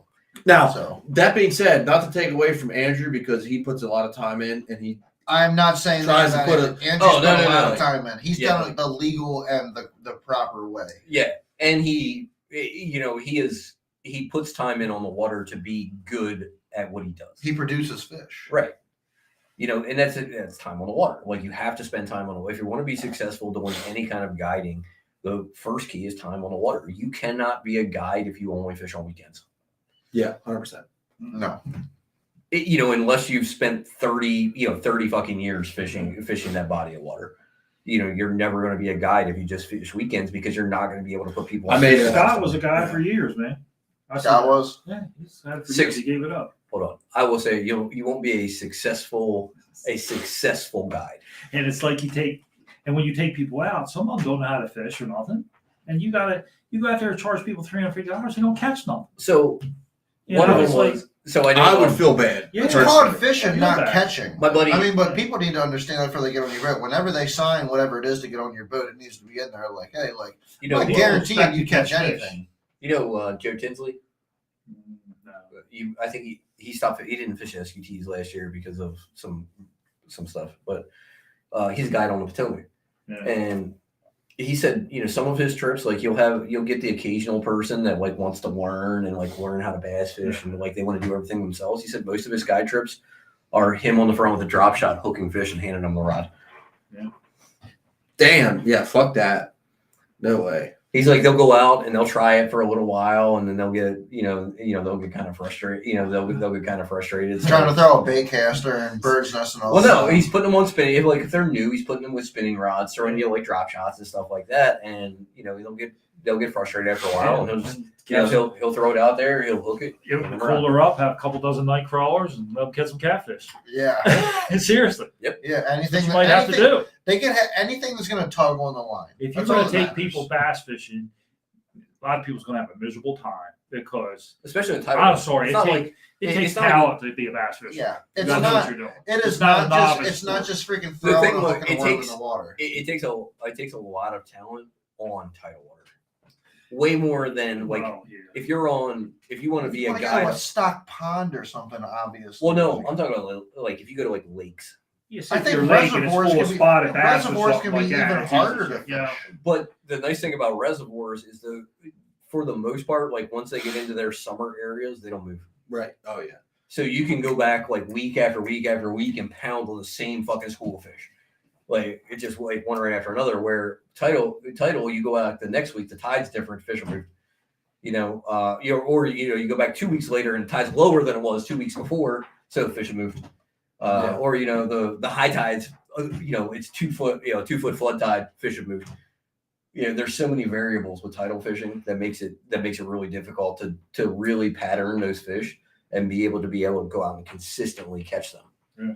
My fish moves a lot. Now the good the good guides and the people who are successful tournament fishing in tidal water know, and they fish tidal water long enough to know that the tide it's we're in June and the tide, it's a flood tide, I need to go here. Mm-hmm. They know where to go. They know what the fish are going to do. So Dustin guides dudes for ramp fee and Monster Energy. Are we talking like that's cheap, bro? You didn't get regular. Are we talking like regular Monster, Dustin, that like matches your color of your boat? Mm-hmm. That original Monster, nice match to that. Dustin's never guided me, and we've been friends now for 5 years. Dustin, what the fuck, man? I buy a Monster. What the hell? Dustin's guided me, but he doesn't know it. I just follow him. Paul just keeps some binoculars on his boat and watches. I'm not gonna lie. I was struggling in a club tournament one time, and Team Outcast had a club tournament at the same time, and I'm fishing. Me and Dustin are fishing in the same area, and I saw him go down the grass line throwing a spinnerbait, and I saw him catch like 2. I was like, "Yep, pulling that spinnerbait rod out now." He went digging in the rod locker, pulled the spinnerbait rod out, started spinnerbaiting grass line. Dude, no, I didn't catch shit. Yeah, I remember in Annam. Remember when me and you pulled up behind? Was Dustin and Martin were kind of fishing together. Yeah, and Dustin just goes right up to this little patch of whatever that weird ass grass that grew. Yeah, that shit was like a bush. And flips a Cinco in there and just And I was just like, man, I'm like, we've been out here fishing for a whole entire day or 2 days now and haven't seen shit. Dustin's over here pitching every patch of grass he sees and pulling in a 1.5 or a 2 pounder. Dustin's a hammer. Dustin can catch him. Yeah, he can catch him like. Well, Clint still took the bones that tournament. It was, you know what? It was freaking. I tell you what, I think it jinxed it, is what it was. Yeah, it did, because it was foggy as fuck that day. It was foggy as shit. We launched that day, the very first morning. We launched to go out and fish. And me and Tony didn't even have the engine on the boat shut off first, going to the first place, before we had a text message that Clint had a 5 pounder. Yeah, and we're like, oh, it's going to be like that. And I was like, it's going to be like that. I was like, this is going to be a good trip. We're going to be on some fish. It was not like that. It was not Surprise. like that. Surprise! Speaking of Lake Anna, I might have had the second biggest fish of that whole week with like a 3.25, 3.5. Yeah, like it was very tough. It's too bad, Rob's not here, but we are 3 weeks away from our Lake Anna trip. Oh yeah, Rob's riding down with me. He's going to be in my boat, and I'm going to have him so far out of his comfort zone. What is going on with Rob? He didn't even answer back in the group chat. Has anybody? I know he's been sick. I know he had the flu. He's been sick for he had the weeks. flu like a week or 2 ago, though. Is he not over it yet? I saw something. I saw him post something. I think either post something on Facebook or it was in the group chat. He was still sick. Yeah. But I'm going to have him so far out of his comfort zone, and it's going to be great. Oh yeah, him throwing a drop shot. I'm gonna have him in like 30 feet of water. Yeah, it's gonna be like Greg being. Well, I can fully understand that. It's just like you just feel like you're a fish out of water when you're doing that. Dude, like, we're going 35 miles an hour. True. I mean, no matter what, you're fishing 25, 30 feet of water. I fell down in the back of the boat like 5 or 6 times. I hooked him, hit him in the face with a rod. It's like, dude, I said, I'm sorry, I'm embarrassed. I said, I'm embarrassed, bro. The funniest thing and the funniest fucking thing of that day was. We get to we fish one rock pile, and Greg gets up and like a champ. He's fishing out there, and I'm like, all right, we got to go to the next one. Like we're only spending a couple minutes on each one of these, like because I know I can make a couple of casts if I don't get bit. Like nothing like throwing a drop shot and freaking 30-mile-an-hour wind. I know, right? I had to move up to 3 8-ounce drop shot.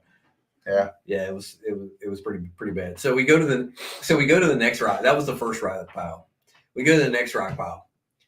Greg doesn't even get out of the fucking passenger seat. He's just sitting there. I get up on the front. I drop the trolling motor. I flip my drop shot out, and he's just sitting in the passenger seat like this and goes, "Dude, what the fuck are you doing?" Doink! if I catch one, and he's like up out of the seat, grabbing the fucking neck.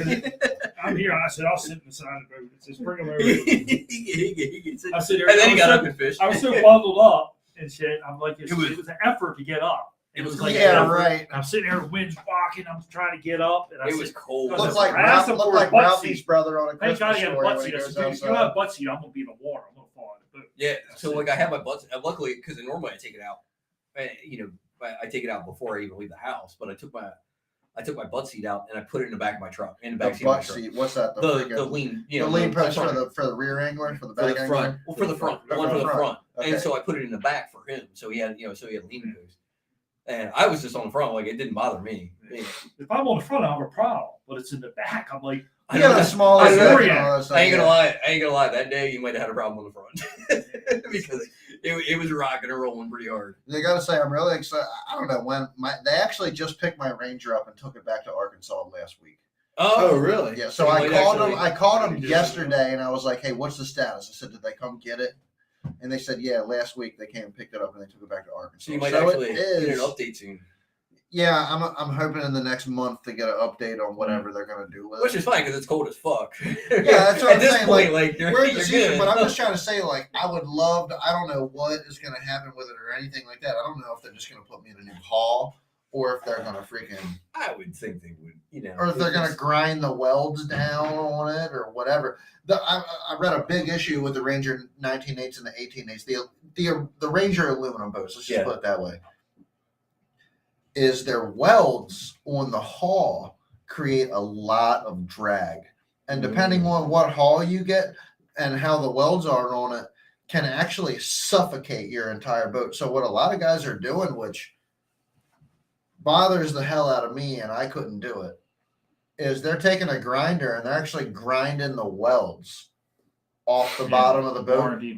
So that, Yeah, it's right. not. It's actually not. Okay.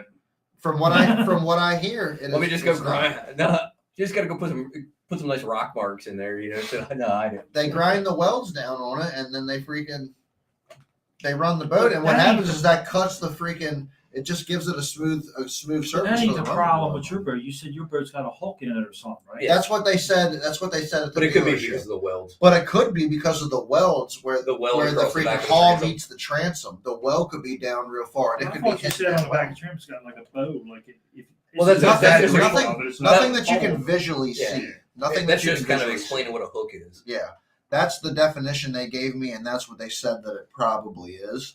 Nothing that I could visually see. But the more I started reading about it, I was like, I wonder if the freaking welds on the hull of the boat are thicker than they should be and creating more drag.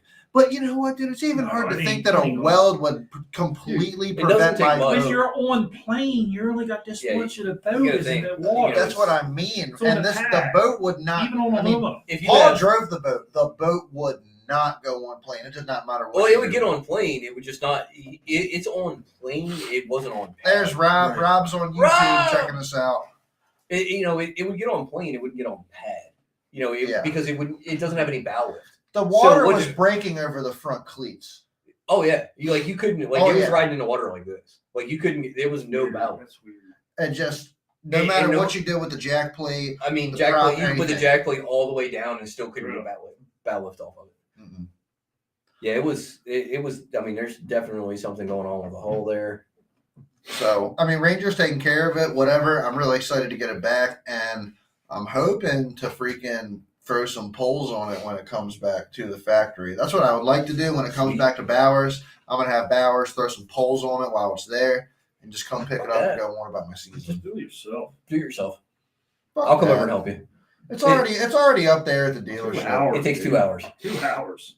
That's $300. Well, first of all, they're gonna charge you more than 100 some dollars an hour. and they charge 6 hours in labor. Yeah, to do 600 polls. bucks. So Give me and 600 generally it's bucks. I'll do 100, a little more. generally 600 it's bucks 150. all day. Marine Dustin says, mechanics. Dustin says all the big swim baits in the front storage is dragging the boat down. It's marine mechanics are generally $150 an hour. So think Yeah. about that. I mean, you're looking at $900 to have poles put on. That we could do in 2 hours. Yeah. And Okay. You got a they're super garage, easy. right? Oh yeah. Yeah, hell yeah, dude. Yeah, well, you know, I Dude. just say it's something I've never dealt with before. It's You a gotta piece of drill cake. drill It's it. nothing to do. Yeah, I know you Greg's did put it in his the on. fiberglass unit, Greg's, yeah. Greg's put his on. I put mine on. I'm a mechanic, Yeah, that's dude. what I'm we got. fucking anything. Well, you know, dude, I'm a mechanic too, not an auto mechanic. Yeah. But Why don't you get talons and stuff? Rob says you spend more than $900. Talents. Rob says you spend more than $900 on swim baits. So all right. there is a lot Speaking more of than Rob, $900 in swim There baits. might be $900 in because Citizens. Rob is there's on. there's $900 in Citizens on the wall. And So- I'm counting about 4 baits. My in only there. issue with mine, I just hate the whole saw in that freaking fiberglass. Yeah. So Yeah. because I'm sending him pictures. and say, Does that look great or what? Let's see.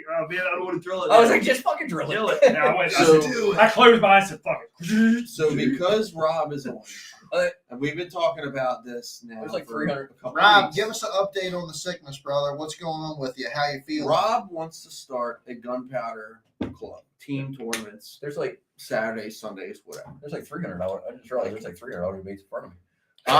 If Rob that's says $300. Rob was says, three- "Hey, I was we want to thinking go forward like with this 2 and I'm on 1. it." That's 150.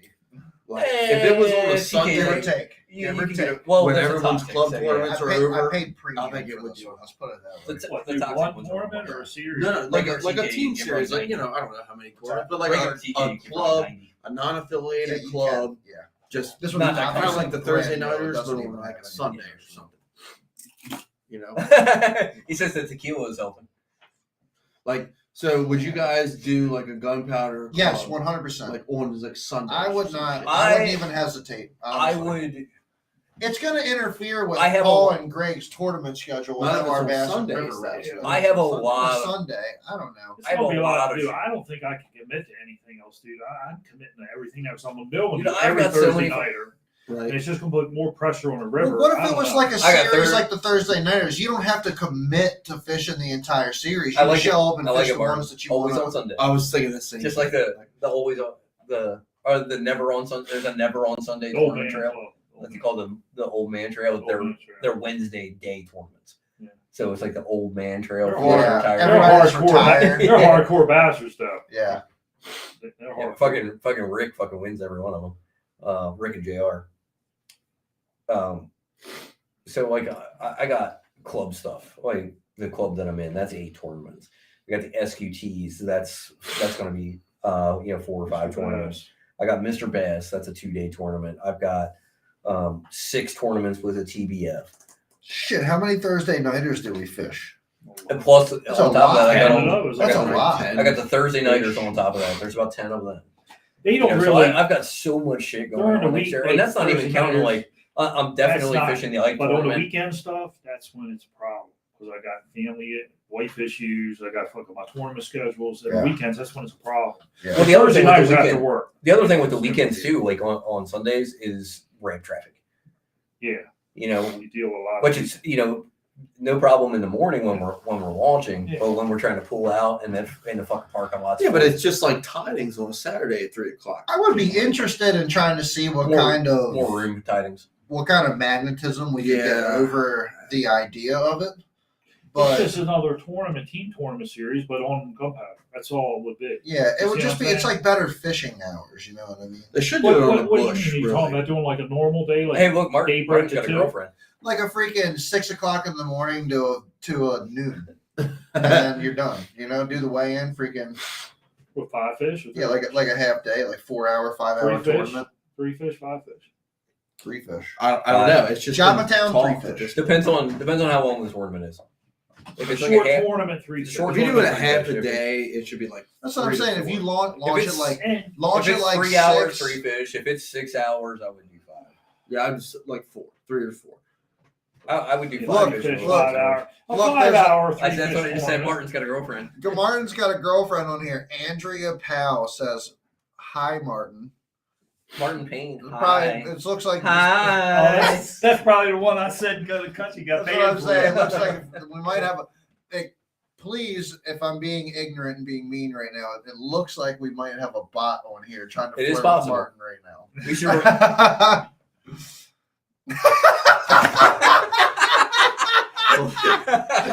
Oh my gosh. Hey, baby. Well, we know what's going to occupy us for the next 10 minutes. Let's keep this going because I'm ready to freaking read about this. I'm ready to see this. Is there something we're missing here? Are we missing an inside joke?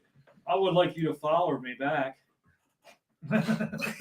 Yeah, can we get a follow on Bassamere Radio there, Andrea? Where Martin got game. Holy shit. What was it? It was one of the earlier shows we did with somebody on YouTube was saying something about like some weird shit. Like something about goddamn, I can't remember what it was, but it was a bot that was like saying really sexual shit. I don't remember. We had to block them? Yes. Yeah, I remember that. Martin Payne, hello, how are you doing? Oh, yeah. Okay. Martin, here we go. Martin. Holy shit. Martin is the man of the hour. Martin got game. Martin, I won't tell your wife. Hold on. Chad, search the profile. Hold on, okay. Just click on it. Just click on it. True. Hold on. Click on the profile. Oh, yeah. Go down. See what's on there. Wait a minute. Martin. We need to share the screen. Martin, she wants $100 a month for her OnlyFans. Who's Yo, that? hold up. That's William Gott. That's hold. Oh my shit. She worked for Pal Rods. Okay. Right now she's working for Martin's Rods. All right. So Martin. So just so you know, like we're totally like invested in this. So like you got to close this, right? This is like Celebrity Apprentice, but better. All right. So should we share the screen? Share the screen. Yeah, share the screen. All right. We're gonna pull the profile up here. You got to share the screen first. Sorry. Oh, we're gonna go into the void. Do the share. You the void of 1,000 screens. Yeah, we're gonna go into the void of 1,000 screens here, but what's happening? Is it not working? Share, apparently. Oh, share the window. No, I just had to click on it. That's what it was. There, there you go. To the void. The void. So this is Martin's girlfriend. This is Andrea. She went to Midwood. She doesn't even have a cover photo. She lives in Los Angeles. She's from Jersey. Look at those eyes, though. I like the earrings and the teal dress. It's the teal dress is fantastic. Those eyes. That's called a filter. This So- is screaming my So OnlyFans is Andrea's had some $200. work. So Andrea's had some work done. Okay, so here we are now. But on August 21st, we were here. So That's William. So That's- oh, sorry, Well, sorry, that's- Andrea. That's William. I So- apologize. Oh, but Click look, on William. Andrea's followed by 3 people.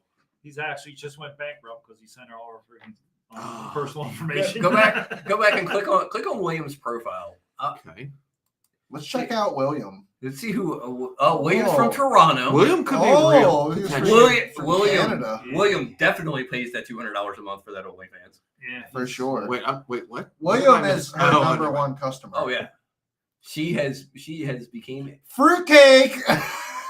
maybe he doesn't. You cannot make this up. So he's got a You cannot fruitcake make this sweater and This 2 Westies. He is definitely not paying $200 for a girl's He's OnlyFans. He is definitely, yeah. The same person, like but what he aged like 20 or 30 years? I know, right? Yeah, in one picture. Oh, Oh, no. my God. Yeah, what is that from No, freaking that's- 20 years ago? That's called filters.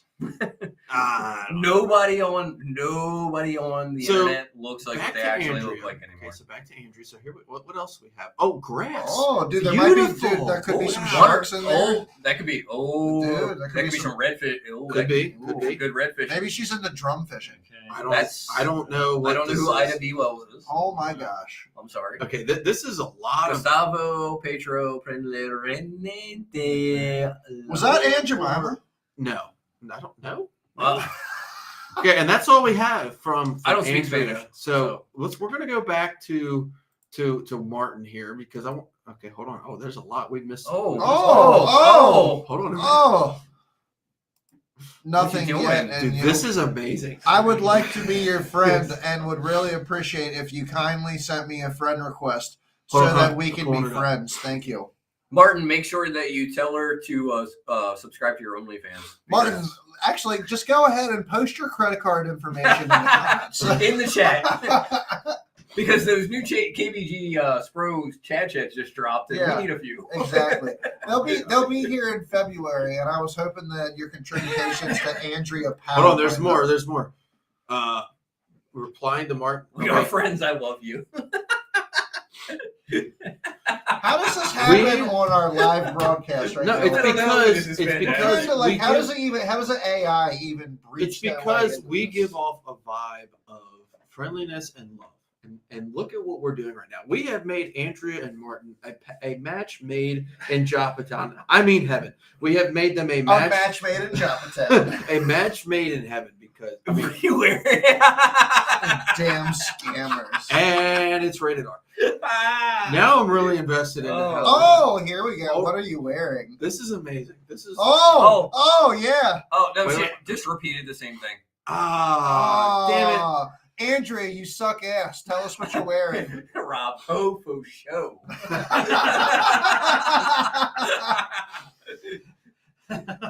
Dude, Oh, amazing. Dude, this is the entire point of doing this is this. amazing. Well, we're This just is the entire point. on of the doing plus side. Our interaction levels are going up. Oh, I'm yeah, loving that yeah, algorithm. absolutely. we must be reaching a fantastic crowd of people. I'm okay. Like it's just up in the algorithm, right? Oh my The god. algorithm's strong this week. Let's see. Should we direct reply to Andrea? Is like, Andrea, please, you don't want Martin. You want one of us. We have 4 suitors behind the camera right Andrea, tell us, how would you like to be on the show? What if we fly out? now. Dan said so. Dude, Might be a yeah, dude. probably. Catfish. Most likely. I'm willing to take the risk. I'm guessing it's probably just a computer. Well, yeah, probably. You don't know that. I'm guessing. I'm pretty Dude, proud. Dude, the what if amount of it's- spam what if it's accounts that go what if- around what now if are she's really absurd. into our show? Come on. Well- It's a fishing show. There's like maybe If she wants 3 to or get into 4. our show, like she needs to prove how into the show she is, and Like- blowjobs are in order. The drink. Just kidding. Andrea can't have one. Oh, you just have no idea what's going to happen when it comes to this fucking shit. Well, apparently Andrea doesn't. Oh wait, hold on. We have a reply. Again, same thing. Yeah. Well, Martin, you're just your game's not good enough. But, Now it's a catfish show. Yeah. This is bass and catfish. What was radio? the guy to catch a predator? What was his name? Oh, Damn, what was his name? I can't remember his name. Why don't you just take a seat? Just take a seat right here. You know exactly what I'm talking about. I know. Oh my God. That's Catch a hilarious. predator. If you know what it was called, Chris Hansen. Yes, Chris Hansen. Chris Hansen. Martin with the good second. pull.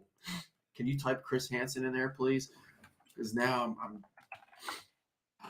Steve Martin, you fucked up the whole show. Here he is. I have to use the mouse with the left hand. It's really Awkward, yes. Yes, it's extremely awkward. Here we go. Oh my goodness. You have to just I was gonna say just save the picture real quick. Oh, true. What too late now. There we go. Why don't you just take a seat? Let me just take a seat right here. Martin, please send her a picture. Send it /bot/ whatever this picture. You're gonna keep scrolling through, and the next one's just gonna be like Chris Hansen's giant dong. Gross. Oh my goodness. I'm gonna check the feed here. Oh wait. Riverbed Rob said Martin's a shit. Not surprised he's a pimp. Yeah, makes Not sense. tonight.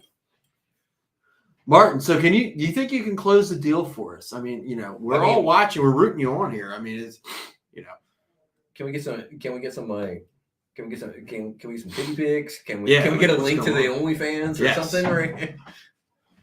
Can we get a 30-day free trial for the OnlyFans? Yeah. A 30-day free trial. Right. Thank you, sir. Much appreciated. Oh God. Oh boy, this has been a roller coaster of just what's happening? Dustin said this is now catfish and beer radio. Like the bots are the people that run the bots are so fucking stupid now that it's OnlyFans. Martin, let me get that information. Oh, speaking of, this is a real mini rant for a second. So if you go to buy an out-of-state license, like a lot of these states have now adopted like the FIN number. Y'all ever heard of that? Like Delaware and shit like that. I went shit for years. So the first time I tried to buy a Delaware license was the first time I went to Connecticut because I'm like, I'm going to fish in Broad Creek. I don't care. I'm going to fish in Broad Creek, right? So I go buy the fin, this, that, and the other, pay the $25. And what did I buy? The fucking brochure. What? I didn't know that was a thing. I almost threw my phone out of the truck. I was so fucking mad. Like I was on the way down there with Travis and used to be in Team Outcast together. We were riding down there and I'm like, yo, where's my license? I bought the fucking brochure. What the fuck? Like, oh, so mad, dude. Like straight up, just straight rage. I thought I had it with me, but I had my. It's funny, like I went to New York in August, and a couple of weeks ago, I just got my Ontario identification card. Yeah, you get lucky on those days. Tony must have really had to shit because he just fucking hauled ass out of here. Maybe. He didn't even say anything. Like mid-sentence, just fucking bolted out the door. He was like, dope. He just fucking bolted. I don't know, man. Oh my goodness, man. Like we're like mid-conversation, we're talking about like fin numbers, and he's just like, boom, gone. So Christmas is coming up. Anybody that's still watching the show right now, we're getting a little bit late into it, but all my fishing friends watching, what are you guys maybe expecting to get under the Christmas tree? This year, you guys thinking you guys are getting any? You getting some jackhammers? What are you getting? I already did the wife set you guys up with anything good? So I already received something. Oh yeah. So my father-in-law got me a gift card. You must do that Hanukkah thing. No, my father-in-law just online gift card. So like when he bought it, it just came to my email, right? And he did. It was an Amazon gift card, and I was like, $200. That sounds like a new tattoo and 1,000 yards of Invisex to me. So I now have. I got it like 2 days ago. So nice. I have a tattoo 100 and a tattoo 100 and 1,000 yards of 12-pound Invisex. So speaking of which, I invested in a new frog combo this year. So last year, what are you running for your frog combo? I'm running a new X-Pride 7.3 extra heavy. X-Pride's a good rod. What You should have got a carrot stick like I did. For your frog rod? Fuck yeah. Anyway. Time to break it. Yeah. The adults are talking now, Tony. Sorry. Sorry. Yeah, what do you run for real? Vic was selling it. Victor was selling it. Victor Aruma, yeah, however you We're pronounce sorry it. if we totally Okay. fucked He up was your last selling name. it. He's holding it for me, picking it up from him. It's a 7.3 extra heavy, 7.3 extra X heavy. Pride. They're frogging I model. went a little longer for my frog rod, but Really? actually no. To be my new frog rod, the one that I got from Tom's Customs is 7.3, so it's not bad. Yeah. I got this St. Croix frog rod. 7.6, right? No, it's 7.4. 7.4. Is that the slopping frog? Yeah, slopping frog. Then I used the other one, the 7.6 heavy too. What reel you're on with? That was my. Haven't decided yet. That's what I was gonna ask. Like, obviously, I have a little bit. I'm the type of dude where if I have a nice rod like an X Pride, I'm gonna put something.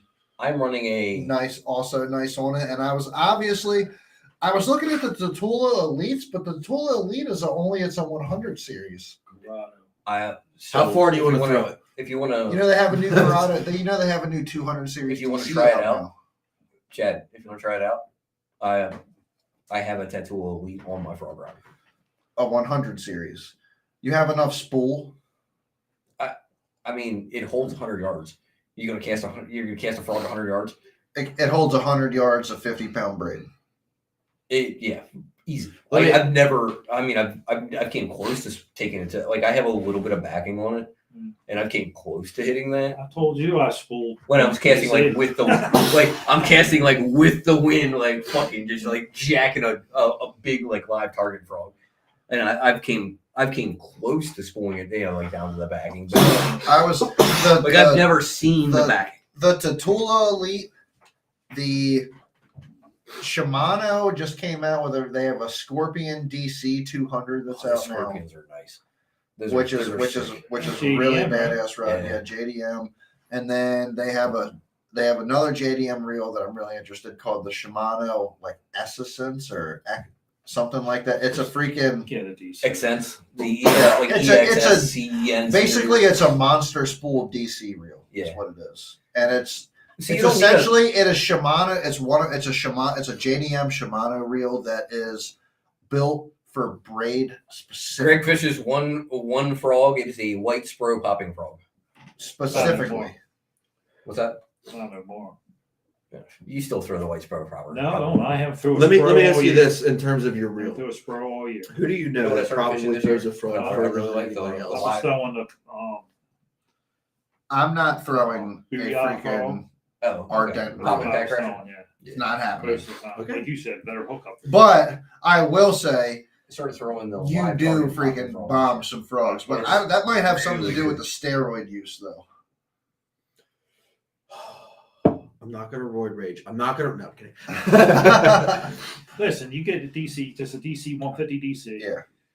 Dude, if you're casting that far, I cast so far that it's hard. It's hard to set the hook when they're way out. You don't think it's necessary to have a 200 series reel for a frogging rod? No. I caught a lot of fish on that Tatula Elite this year, and it flawless. And I love the Tatulas. I love the Tatulas, but I also like I said, if you want to try it out, I'll bring it over one day. When he hit way out, their hookup ratio sucks when they're way out there. So when you're making super long casts like that, that is the benefit to having a longer rod. Because if you have a longer rod, you can get better hook sets when they're way out like that. That's why Joe Booker, if anybody knows Joe Booker's pretty heavy good. 7.3 is going to help drive those hooks. He's a pretty good fucking hammer up on the upper bay. He fishes an 8-foot frog rod. That's the reason he fishes an 8-foot frog rod is because he's making out on the flats 100 freaking yard casts. Well, out on the flats, a lot of times you have to make really long casts, and when one bites on the end of that really long cast, that 8-foot rod, think about how much line picks up so much more line. Yeah, and it helps him set the hook. I was using my 7-Eleven, one I bought from Big Swim Baits. I was using that, put a DC reel on it. I was using it from a frog rod, and dude, that was a good rod going way out there. And when they way out there, you get them. I had a freaking 9-pound snakehead hit me way out there, and I freaking jacked them and got them in and everything. You guys running like a 7.2, 8.5. You run an 8.5 gear ratio. 8.1. Very, very fast gear ratio on the frogs. Yeah. So that's what I'm trying to debate on right now is just what reel I want to put on it, and I'm really in between some of the Shimano DCs and that Tatula. You know how I feel about Use a Tatulas. K. Just get a K. Yeah. Or just get a Tatula. Yeah, you get one of them. Yeah, you just get a Tatula I just too. didn't like them. I just didn't like them. God, I love You don't like the Tatulas. Tatula?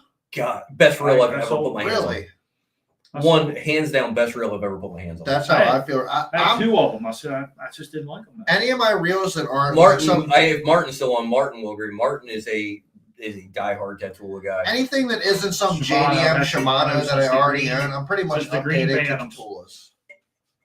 Any of the Abus or the old Shimano Corrados I have, I'm just updating straight to Tatulas. But if I have like the JDM Shimano stuff, I'm keeping. Oh, I mean, obviously. there's nothing. real. Don't get me wrong. There's nothing wrong with Shimano reels. Nothing. Absolutely nothing wrong with Shimano reels. If Corrado and above, below that, you're like, you're hit or miss. But Corrados Corrado and above, back in the day were built better than they are now. But There's a 200 sitting over there on that table right there that I actually had rebuilt, and it's still a piece of shit. Go ahead and reel it, Greg. It feels like there's a marble in it. Well, it's wrong side and first. I hear it. I had it rebuilt. There's new bearings in it, everything. What's is it? Is it an SVW? Where's the other cover to this one right here? That one I'm have to try to get What model is I that? have to try to find the cover. I went night fishing one night and my freaking cover on my spool fell off. It's the main gear. I can tell you as soon as I reeled it, the main gear needs replaced. Yeah. Well, I took it to somebody to have it rebuilt and everything, and they put new bearings in it, and they gave it back to me, and That being said, it was not any better. I have reels that are worse. What size? I have reels that are. That's a 200 series. It's a Corrado 200. 201 just means it's left-handed. That was my frog reel. So- 201, but don't look like the Corrados I ever had. It's one of the. It's like 3 years old, 4 years old. A It's one of the Corrado. newer I think Corrados. that's the model I missed because So I usually upgrade each model they come out. I think that's the. I have reels that I still use that are way worse than this. I mean, That being said- obviously it can be fixed. I just haven't put any time into fixing it. I was kind of, But I can tell you as soon as just by reeling, it's the main gear. that's got the freaking what bearings did I put in that? I put those Focus. not Bocos. It's a ceramic bearing from Hog Tech. Okay. Hog Tech bearings. Yep. I put That's not I think bad. in 3 of my There's nothing wrong reels with that, bro. in 3 of my reels I put Hog Tech bearings in them, and I really like them. This one, however, I just don't like that ricey, gritty feeling to it. I just hate it. Yeah.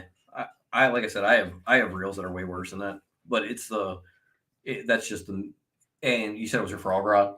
That's my frog. Makes a lot of sense because when you set the hook, it puts a lot of torque onto that main gear. So you're fishing braid, you're setting the hook hard. Yeah, Martin, that's right. There you go, right there. Or you can Well, just get the those tat, or you can get the. That's tattoo- more than I've the ever tat- paid for a reel. Martin, do you have any tattoo Yeah. elites? That's a little bigger spool. So Bigger Yes. reel. Yeah. Bigger reel. That's kind of like the older.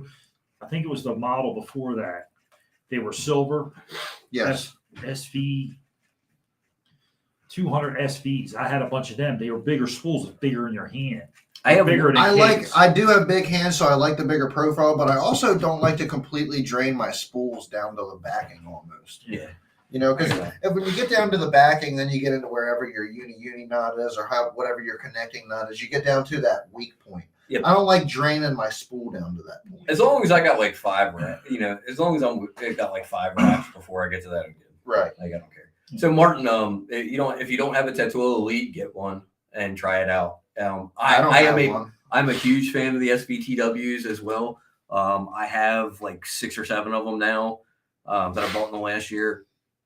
I bought a Tattoo Elite. Yeah, I have the compact frame SVTWs with the zero adjust spool, which is amazing. So the Tattoo Elite shits on them. They're great reels. The Tattoo Elite shits all over them. You can cast so much farther with the Elite. It's fucking badass. I'll tell you a reel for the price point that is fantastic. Revo. This Abu Garcia Revo SX. I have 2 of them. I have And the original. So one of the first bait casting reels I ever bought was a Black Max combo, and then I automatically went back a couple weeks later and I upgraded to a Revo SX. And I've had that reel for probably like I think 7 years now. My original one. This isn't my original one. My other original one's over there somewhere in the corner. I have a one of the best reels I've ever used. I've had no issues with it. I actually did throw my frog on the 150 series Revo this year, and I was getting longer casts out of my 7-year-old Revo this year with a frog on it than any of my other. I mean, other than like throwing my the Shimano. See, I have one Revo.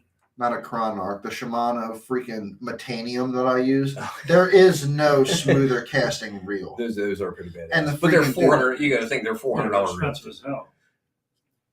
Yes. So, I would yes expect a $400 reel to perform much better. I will buy another Shimano Metanium and not blink at it. It is one of my favorite reels. My buddy Mike that we want to get on the show, that's all he throws. The Metaniums are insane. And people are, I can't see spending that much money on a reel or anything like. It's the most badass reel that I have. To me, Aaron Martin. It's fan. Aaron Martin's used to throw Metaniums. I thought he used a Digma, or do they not make reels? They just make rods. He used their rods. He used Shimano reels. But he threw Metaniums, and he explained it. Fuck you, Martin. I'm jealous. So he explained it in a video one day. He's like, yeah, they're expensive reels, but the difference is between my $400 Metanium and your $200 what the fuck ever you lose is like I have like this Metanium is going to last fishing professionally is going to last me 5 to 6 years. The sensitivity of and the profile of the baits that you can throw on a Metanium compared to any other reel is insane. I can pick up anything in my arsenal pretty much and throw it on that Metanium and dial that reel in and have no issues with it. Even some of the windiest days I've ever fished, my DCs want to freaking spool up or want to freaking bird's nest worse than the Metanium. I'll tell you something about DCs. Okay. I got 4 of them. You fucking hate them. Yeah. 4 of them. I hate the fuckers. I'd have never bought them. I bought all Ks after that. All the rest of my reels, the 15 I got are Ks, black Ks. And the DC is good for maybe flipping, pitching on fluoro. But where they sell at is 50-pound braid and heavier. I can catch the shit out of them and everything. Once you get them set right, they work perfectly for braid. And it's all my frog rods, my swim bait rods, they're bombers, or DCs now. So all I use them for. Anything else, I'm using like spinner baits and shit like that, or other shit. They'll bird nest on your ass in a minute. I need a poof. See, I don't have to worry about that. See, I throw a DC for my chatterbait spinnerbait combo, and I'm running 12-pound or 15-pound fluorocarbon on my DC, and I don't have many issues with it. You guys know what I throw. So I like my DCs. I like yours sounds like it's going to explode every time you freaking throw it. Yep. You know why? It's bringing in them big ass fish every Thursday night. It's all fucked up. So the Tatula SVTW. It doesn't matter how much money you spend on fishing equipment. If you don't know what you're doing, you ain't gonna win.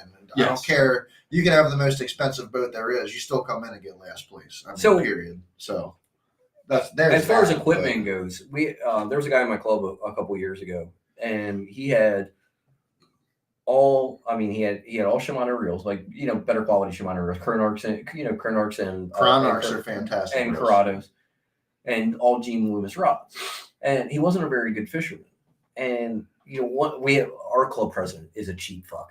Like he is the cheapest fuck. Is he worse than me? Hey, great, not quite as bad as you. Okay. Like he did go out and buy a jackhammer after he got his ass kicked a few times. All right, so my title is still in good standing. But he's a cheap fuck. And he asked him one day, like at one of our club meetings, he's like, "Dude, why do you have all these fucking expensive rods and shit?" And he said, "Look, when I got into bass fishing, I didn't want my equipment to be an excuse. So I bought the best equipment that I could afford." He's like, I could afford, G Loomis rods. I maybe like 9 or 10 G Loomis rods and 9 or 10 good reels. If you're going to spend money on anything, putting your money into your rods is where it's at. Well, the sensitivity of a rod is I was like him when I first started. I went to the best of the best. A GLX freaking G Loomis, the best. G Loomis got $470 rods, dude. I won't spend more than $300 for a rod. I broke like 3 or 4 of them. Then I had to send them back, and it took like a month to get them back, and he had to pay shipping and all the shit. Then and I started looking at St. Croix. St. Croix ever since 16, 17 years. That's one of the reasons why I also freaking number one. I fished St. Croix rods for 25 years. Yeah. That's why I have no qualms with throwing my Dobbins Fury stuff. Dobbins makes great rods. It's a good rod. It's a great rod. The guides on the rod specifically are shitty. However, it's $100 rod or $110 rod. $130, $129 now. Is that what it is now? And they're just freaking fantastic really rods. Good rods. Like I said, if you're going to be having a bunch of rods on your boat and you're not super careful, you're going to be stepping all over them and everything. You definitely don't want to have X Prides and Mega Bass rods, shit like that. Say all my shit got stolen, all my high dollar freaking tournament legends and all that. I just go back and I buy all victory rods. Yo, the victory rods are great. All victory rods. The St. Croix victories, fantastic. I only have one St. Croix rod and I do like it a lot. What do you got? It's actually right there. Oh, that's an Avid. The victory rods, it ain't out yet. He broke one. I broke it's not an Avid. I broke one, but I don't. That's a premium. Premier. Yeah. I saw the blue. I thought it was an Avid, but no, St. Croix Premier. Yeah. I think what is it like $160? Yeah, that's but not the lowest one. That's a 6.6 medium powered spinning rod. I think. I got it. These Premiers were good The rods. lowest model line I got is an Avid X. That's my big swim bait rod, the 711 Avid X. Anything, well, any rod that you can buy, rod you can buy that's $150 to that $200 price range is going to be. Yeah, the Avid X was $219. Decent. Okay, yeah. The Avids are. I mean, the Avids are more are technically higher than the Victory. Yeah. Because when I wanted to, that's the one right below the legend. When I wanted to swap my Avid X, when I warrantied my Avid X, I wanted to swap it for a Victory. The guy was like, "Are you sure?" I was like, "Yeah, I really like the rod, because the action was right." But I have 4 Mega Bass rods. Mega Bass rods are sick, and I freaking love them. They are badass rods. Mega Bass customer service. Or the Levantes. I have a Levante, an Arachi, a Destroyer, and I have a Mega Bass Yuga. Oh, I never heard of that one. I've heard of the Arachi. The Yuga is a 6.6 medium power, or it might even be a medium light powered bait casting reel that I am throwing. Is that the one you put the new? Yeah, I put the Daiwa. I put the Daiwa 80 on it. Yep. Yeah, and I'm throwing micro crankbaits and jerk baits. Probably good for like that Vision 110 Junior. Good for a Vision 110 Junior. Rob, what's a spinning rod? Rob, you better bring a spinning rod to down to Lake Anna because we're gonna be out in 35 feet of water drop shot. And I love my Mega Bass rods. Great rods, super sensitive. Love them. I had an issue with one of them where actually I broke the tip off of my Mega Bass Destroyer. Actually, the most expensive rod that I have in my entire arsenal. And was that with me? Yes. And I actually got in contact with them to see, what like the warranty and everything and stuff was. And after like 2 or 3 years, like they don't warranty like anything on the Mega Bass rods. I'm like, I'm sitting on a $600 fishing rod right now, and you're telling me right now that you're not going to freaking do anything about this. Me and Greg are on the same page, and this is why I've told everyone that I know, Shimano rods are good, don't buy them. Mega Bass rods, they're good, don't buy them. Daiwa rods, and Martin will kick my ass for this one, but Daiwa rods, they're good. Don't buy them. They all only have 1 year warranty on defects. Yeah. St. Croix, you pay the same amount of money. If you pay anything from the Premier Series and up, is a 15-year warranty, and they don't ask any fucking questions. And Dobbins is the same. $20, you get a new rod. Yeah, that's and I'm leaning towards that direction. I can't. As much as I love all of my Mega Bass rods and my Mega Bass products, the shipping prices. I can't warrant in my head purchasing a rod for $250 or $300 just for them to deny a factory defect in a rod a year later. I would get a St.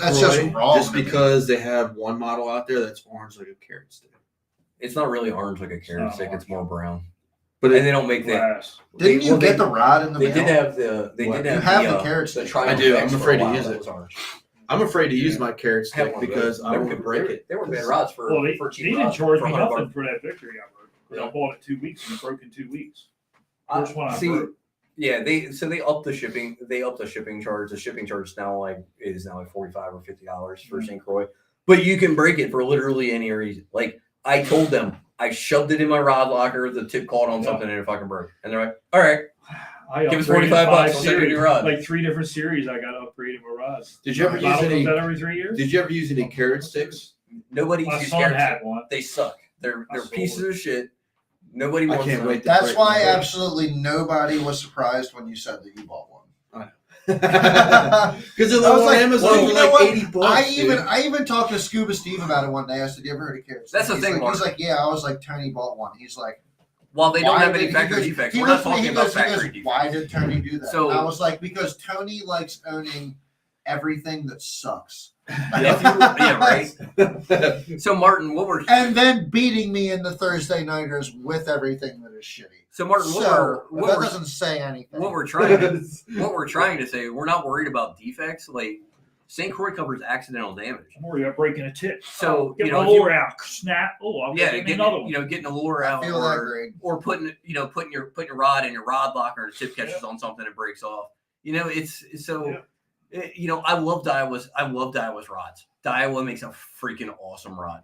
They are badass rods, but I cannot spend that much money on a Daiwa or Shimano and not, know that I'm going to have that rod for 10, 15 years. That was part of the bad part about with the Shimano rod. The Shimano's customer service with their rods and shit is not that good. They have a one year factory warranty against defects. If you got good customer service, you buy it. That's why I bought power poles.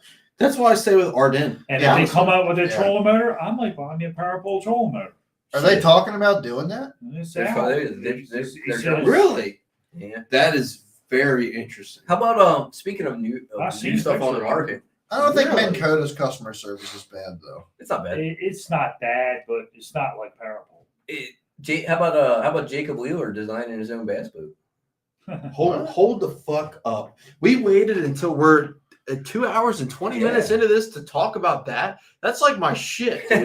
Like I look at bass boats like most straight guys look at girls. Tony Like, looks at bass boats so- all day long and doesn't buy any of them. Yeah, So, I know. It's pretty unfortunate. Basically, I'm so waiting for you to pull up with a blazer. it is. It's gonna be a gambler, but anyway. So Jacob Wheeler Oh my designed. god, dude, that's the Lamborghini of bass boats. Jacob Wheeler is working with the company that used to be Hydrosport.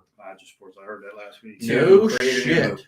But now who owns Martin, this Tom company? fixed my Hydrosport. destroyer. So what So they, they did, still they have got they out- still own the name. They went. It's called like HSC or something now, which is Hydrosport, like Hydro. Yeah, stands for They had Hydrosport or They used to something. have Hydro Streams, Hydro Right. Sport. So what basically they- like ski boats and now- shit like that, speed boats. All they build right now, currently, is center console offshore boats, like the badass motherfuckers with like Who's that? under Gambler? what HSC. Under what name? Under HSC. HSC yachts, I think is what they're called. They build 52-foot center consoles that you put like fucking like 400-600 on the back, like badass shit. Tony is going to Trying lick a to- girl's butthole before he What are you buys a new boat. Trying to tag. God damn it! I'm trying to tag somebody in the comments because the dude I'm trying to tag is an absolute knowledge like king of hydrosport. Jesse, just type Jesse and it'll tag him. Tony will lick a girl's butthole before he buys a new boat. Jesse, it'll come up. Jesse. I licked a butthole last I night. wouldn't buy it. I'm gonna hit him up I too. told you My my man. thoughts on buying a Jesse new boat. Stickley. Here he is. Yep. I wouldn't buy a new boat. So No, so I anyways, wouldn't buy a designing new the boat right boat. now either. The boat market's gonna come down a little bit, but it ain't. It's gonna already come started back to where come- it it's was. already It started is to come coming down. down. Yeah, a but little it ain't gonna come But down. well, it's- not it the ain't new gonna market. come down like it was. I mean, you might new save market yourself still- a couple of grand, but I'm still even looking at things right now. Like I still feel like I got a decent deal on my boat. New even though market? it's back at the Rangers fucking I factory. would right find now. a good hull and restore it and redo it. new market way up here. The used market is really starting to come down the last month. Okay, so now to get back to this Jacob Wheeler Hydrosport hybrid thing, where can I find this? Jacob Wheeler's Facebook page. He's got a video talking. It's just like in his video shows a couple clips of it, but he doesn't really talk about like the design. or When you say anything. clips, is there a prototype? like he's in the boat, like driving it, No shit. Yeah. No it's shit. like it's made. like it's made, like he's in the boat driving it. Yeah. Wow.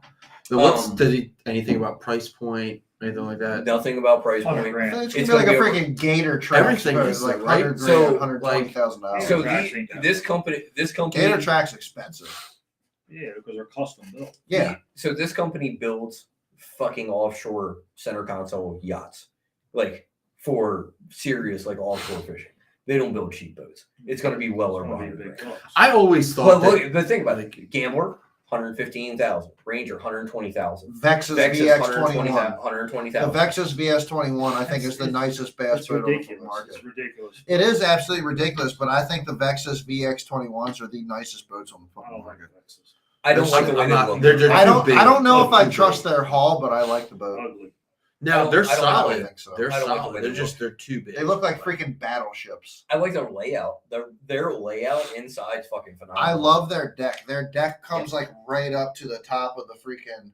I love their deck a lot. They have a huge. I just deck. don't like the way they look The from the freaking- side. I don't like the side profile. I like it. They're freaking air ride You know- suspension seats and you know what I everything. What do you really want a like, giant boat for? You know what I- giant bass boat. you know what I really- 21 footer. What do you need a 21 footer? No, I'm but not trying I mean, to great unless lake you're guys. a pro and stuff. Yeah, I'm not- there's no reason for because that. I'm not trying to fish the gunpowder for the rest of my fucking life. Well, I'm just saying. I am. I am. There's other Trust me. places. Yeah, if you're If a big you lake saw- guy, yeah. So if you saw, I was in a 21-foot boat when we were on Sam Rayburn, and we saw the water down there, and we were like, "Yeah, fuck that, we're staying in the fucking creek." And the guys at the boat ramp were like, "Yeah, it wasn't that bad out there today."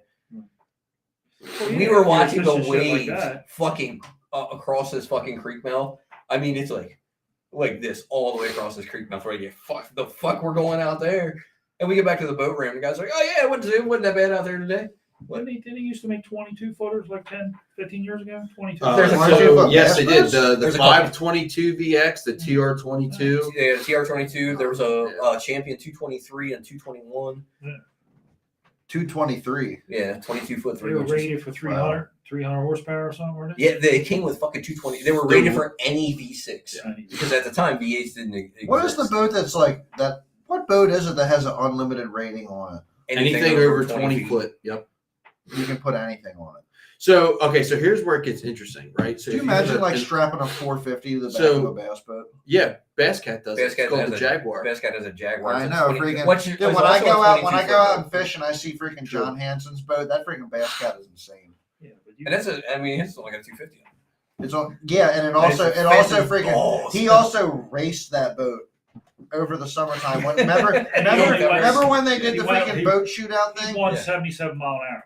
Yeah, he won. Triton won 79 with You should have entered Year. the Triton. no, I'm just saying it's all on boat setup. It's just So like there's cars. boats like I What know. did you have You on take a yours? 225 Optimax. I thought That's you had it. Everroot on your Triton. It did. It blew up. And then- That was just as Ah. fast. But what he raced outboards, the 2.5 Alien Head Mercury racing outboards. That's what they raced. The XS, Yeah. the two strokes, right? Yeah, two Are- strokes. Is there racing Racing division I think still dude, two-stroke? the Pro XS You can two-stroke make is any way engine faster than the make a race four-stroke. boat out of anything. Now, is there racing? Is Mercury's racing the division four still the two-stroke? 4-stroke gets way more torque though. My 01 So they're Triton better at getting out of the was hole and stuff. Earl Bentz's racing hull. That was one of the fastest bass boat hulls. What there year- was it? what years- You're 01. running 79 with a 01. 225. I mean, with a 250, you're gonna get about 4 more. I mean, It'd you're be running like 83. 83, 84. Yeah. That's an Loaded. 80. Dude, that is What just was- dumb fast on the water, though. I can't even imagine going that So- fast and then like having like chime walk It was across like- the water at 85 fucking miles an hour, dude. So Like this. Yeah, man. I could drive a fucking Chris boat. Huffman. Yeah. Chris Huffman used to be an MR Bass. Bullet. He had a bullet with a 300 mark on You it. don't see many bullets around. 100. He had a video of him coming up the back channel one day. Like somebody was standing on the big pier. He was coming up the back channel at 103 miles an hour. You know, he went 98 in it. Jeez. With no There's- freaking joy track. There's like this much of the fucking boat in the water. I like- wouldn't drive with him. Like this is the boat. There's like this much fucking boat in the water, and then the fucking motor back here. Like that's all. It's just a prop in the water. Is all basically. it is. The prop's not even all the way in the water. His Yeah. 186 with a 150 went like 72. Whose was this? His TR 186 he had with that freaking XR 150 Who's on that? it. That Kaufman's his old boat. Kaufman? Like TR 186. That went like There's 70 something. Joe Zebek says O2 Optimax 150. So Freaking badass motors. My there's a- 150, I'll be stoked. I can get probably 60 miles an hour out of my Ranger with it. There's I'm a happy guy with in, 65, dude. Like I'm good with It's that. all about Dude, set getting up. 60 miles an set hour out back, of a 150 and is There's pretty a good. guy in Hazard County Bassmasters has an 18.5 foot Allison with a 150 that'll run 82 miles an hour. It's all about set up. And Well, set hold back. on. It's got a 150 Prop, jack plate, engine, but like, how No, much no. can you change in your setup other than like your offset, Hold your on. jack I can plate? Yeah, flash. your I can prop? flash my Yeah, 150 for it's a- 230. It's a You 230 can't horsepower. flash a Mercury 150 because it's its own platform. I can flash my show. You can flash your I was show. looking I into can't it. flash my 150. 230 though. miles. 230 horsepower. Who has a flash If for I was you, 150? I would flash your show. Yamaha. It does Yamaha shit. It's There's only 230. two. I would there's only two flash your companies that show. Flash. There's How one much- in Australia, and then there's Hydrotech. It's the same. It's the same 230. block As far as as I the know, next size up. Hydrotech doesn't have a flash for the 150, so it must be the other one. How I much don't would know. it? How much would it cost? It's like $600.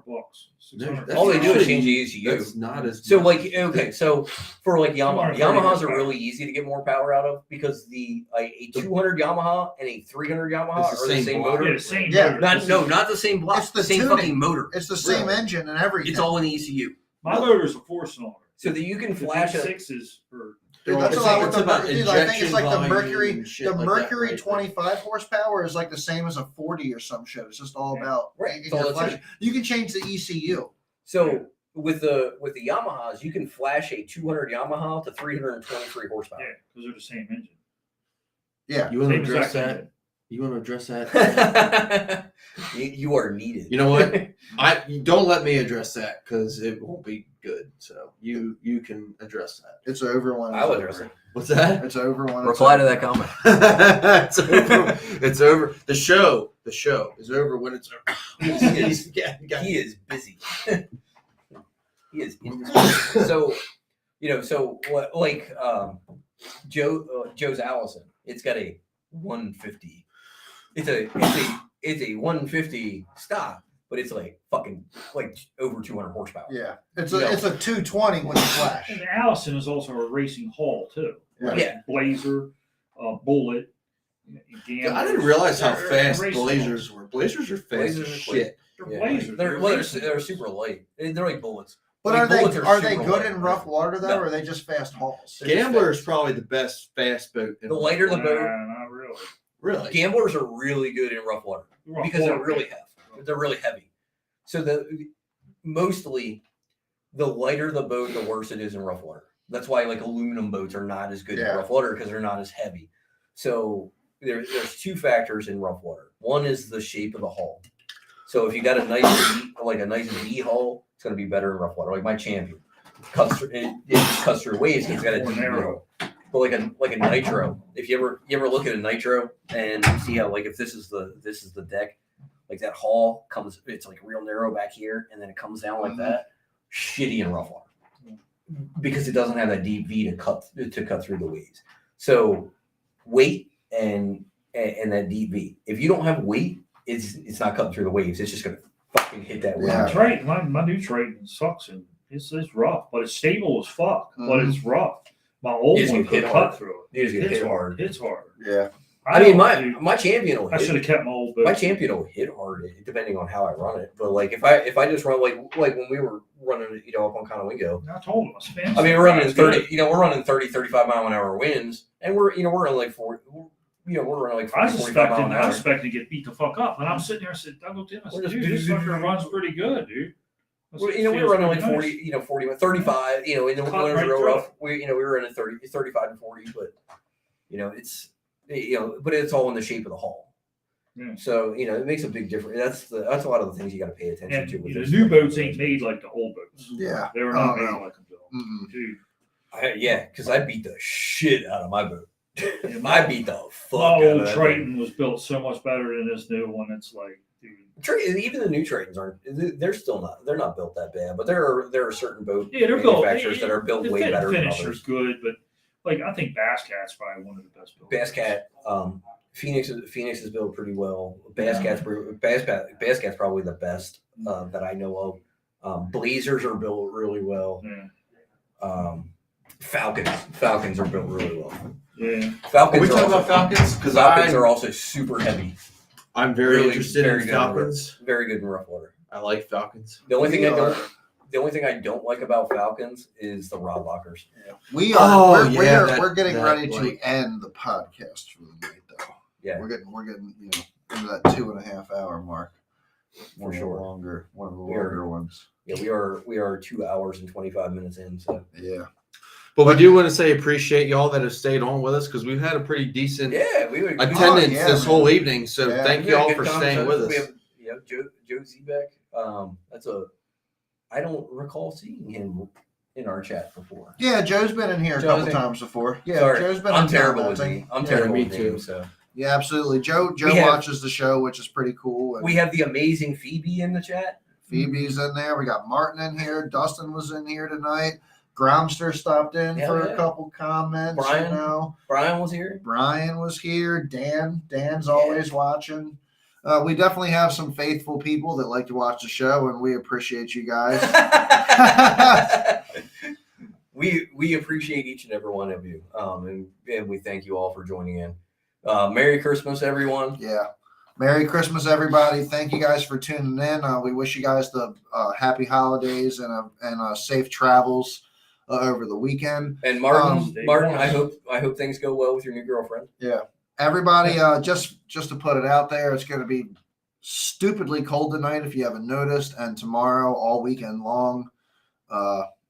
Keep your houses warm. Make sure your hoses are disconnected from your hose bibs and drained. Oh yeah, mine's not. And It's drained, so yeah, man. don't worry about it. If you guys have any questions or anything, shoot us a freaking message, and we will see you guys either Tuesday or Friday next week. Probably Friday. Yep. Merry Christmas, everybody. Thanks for tuning in. Thanks. Y'all have a great one.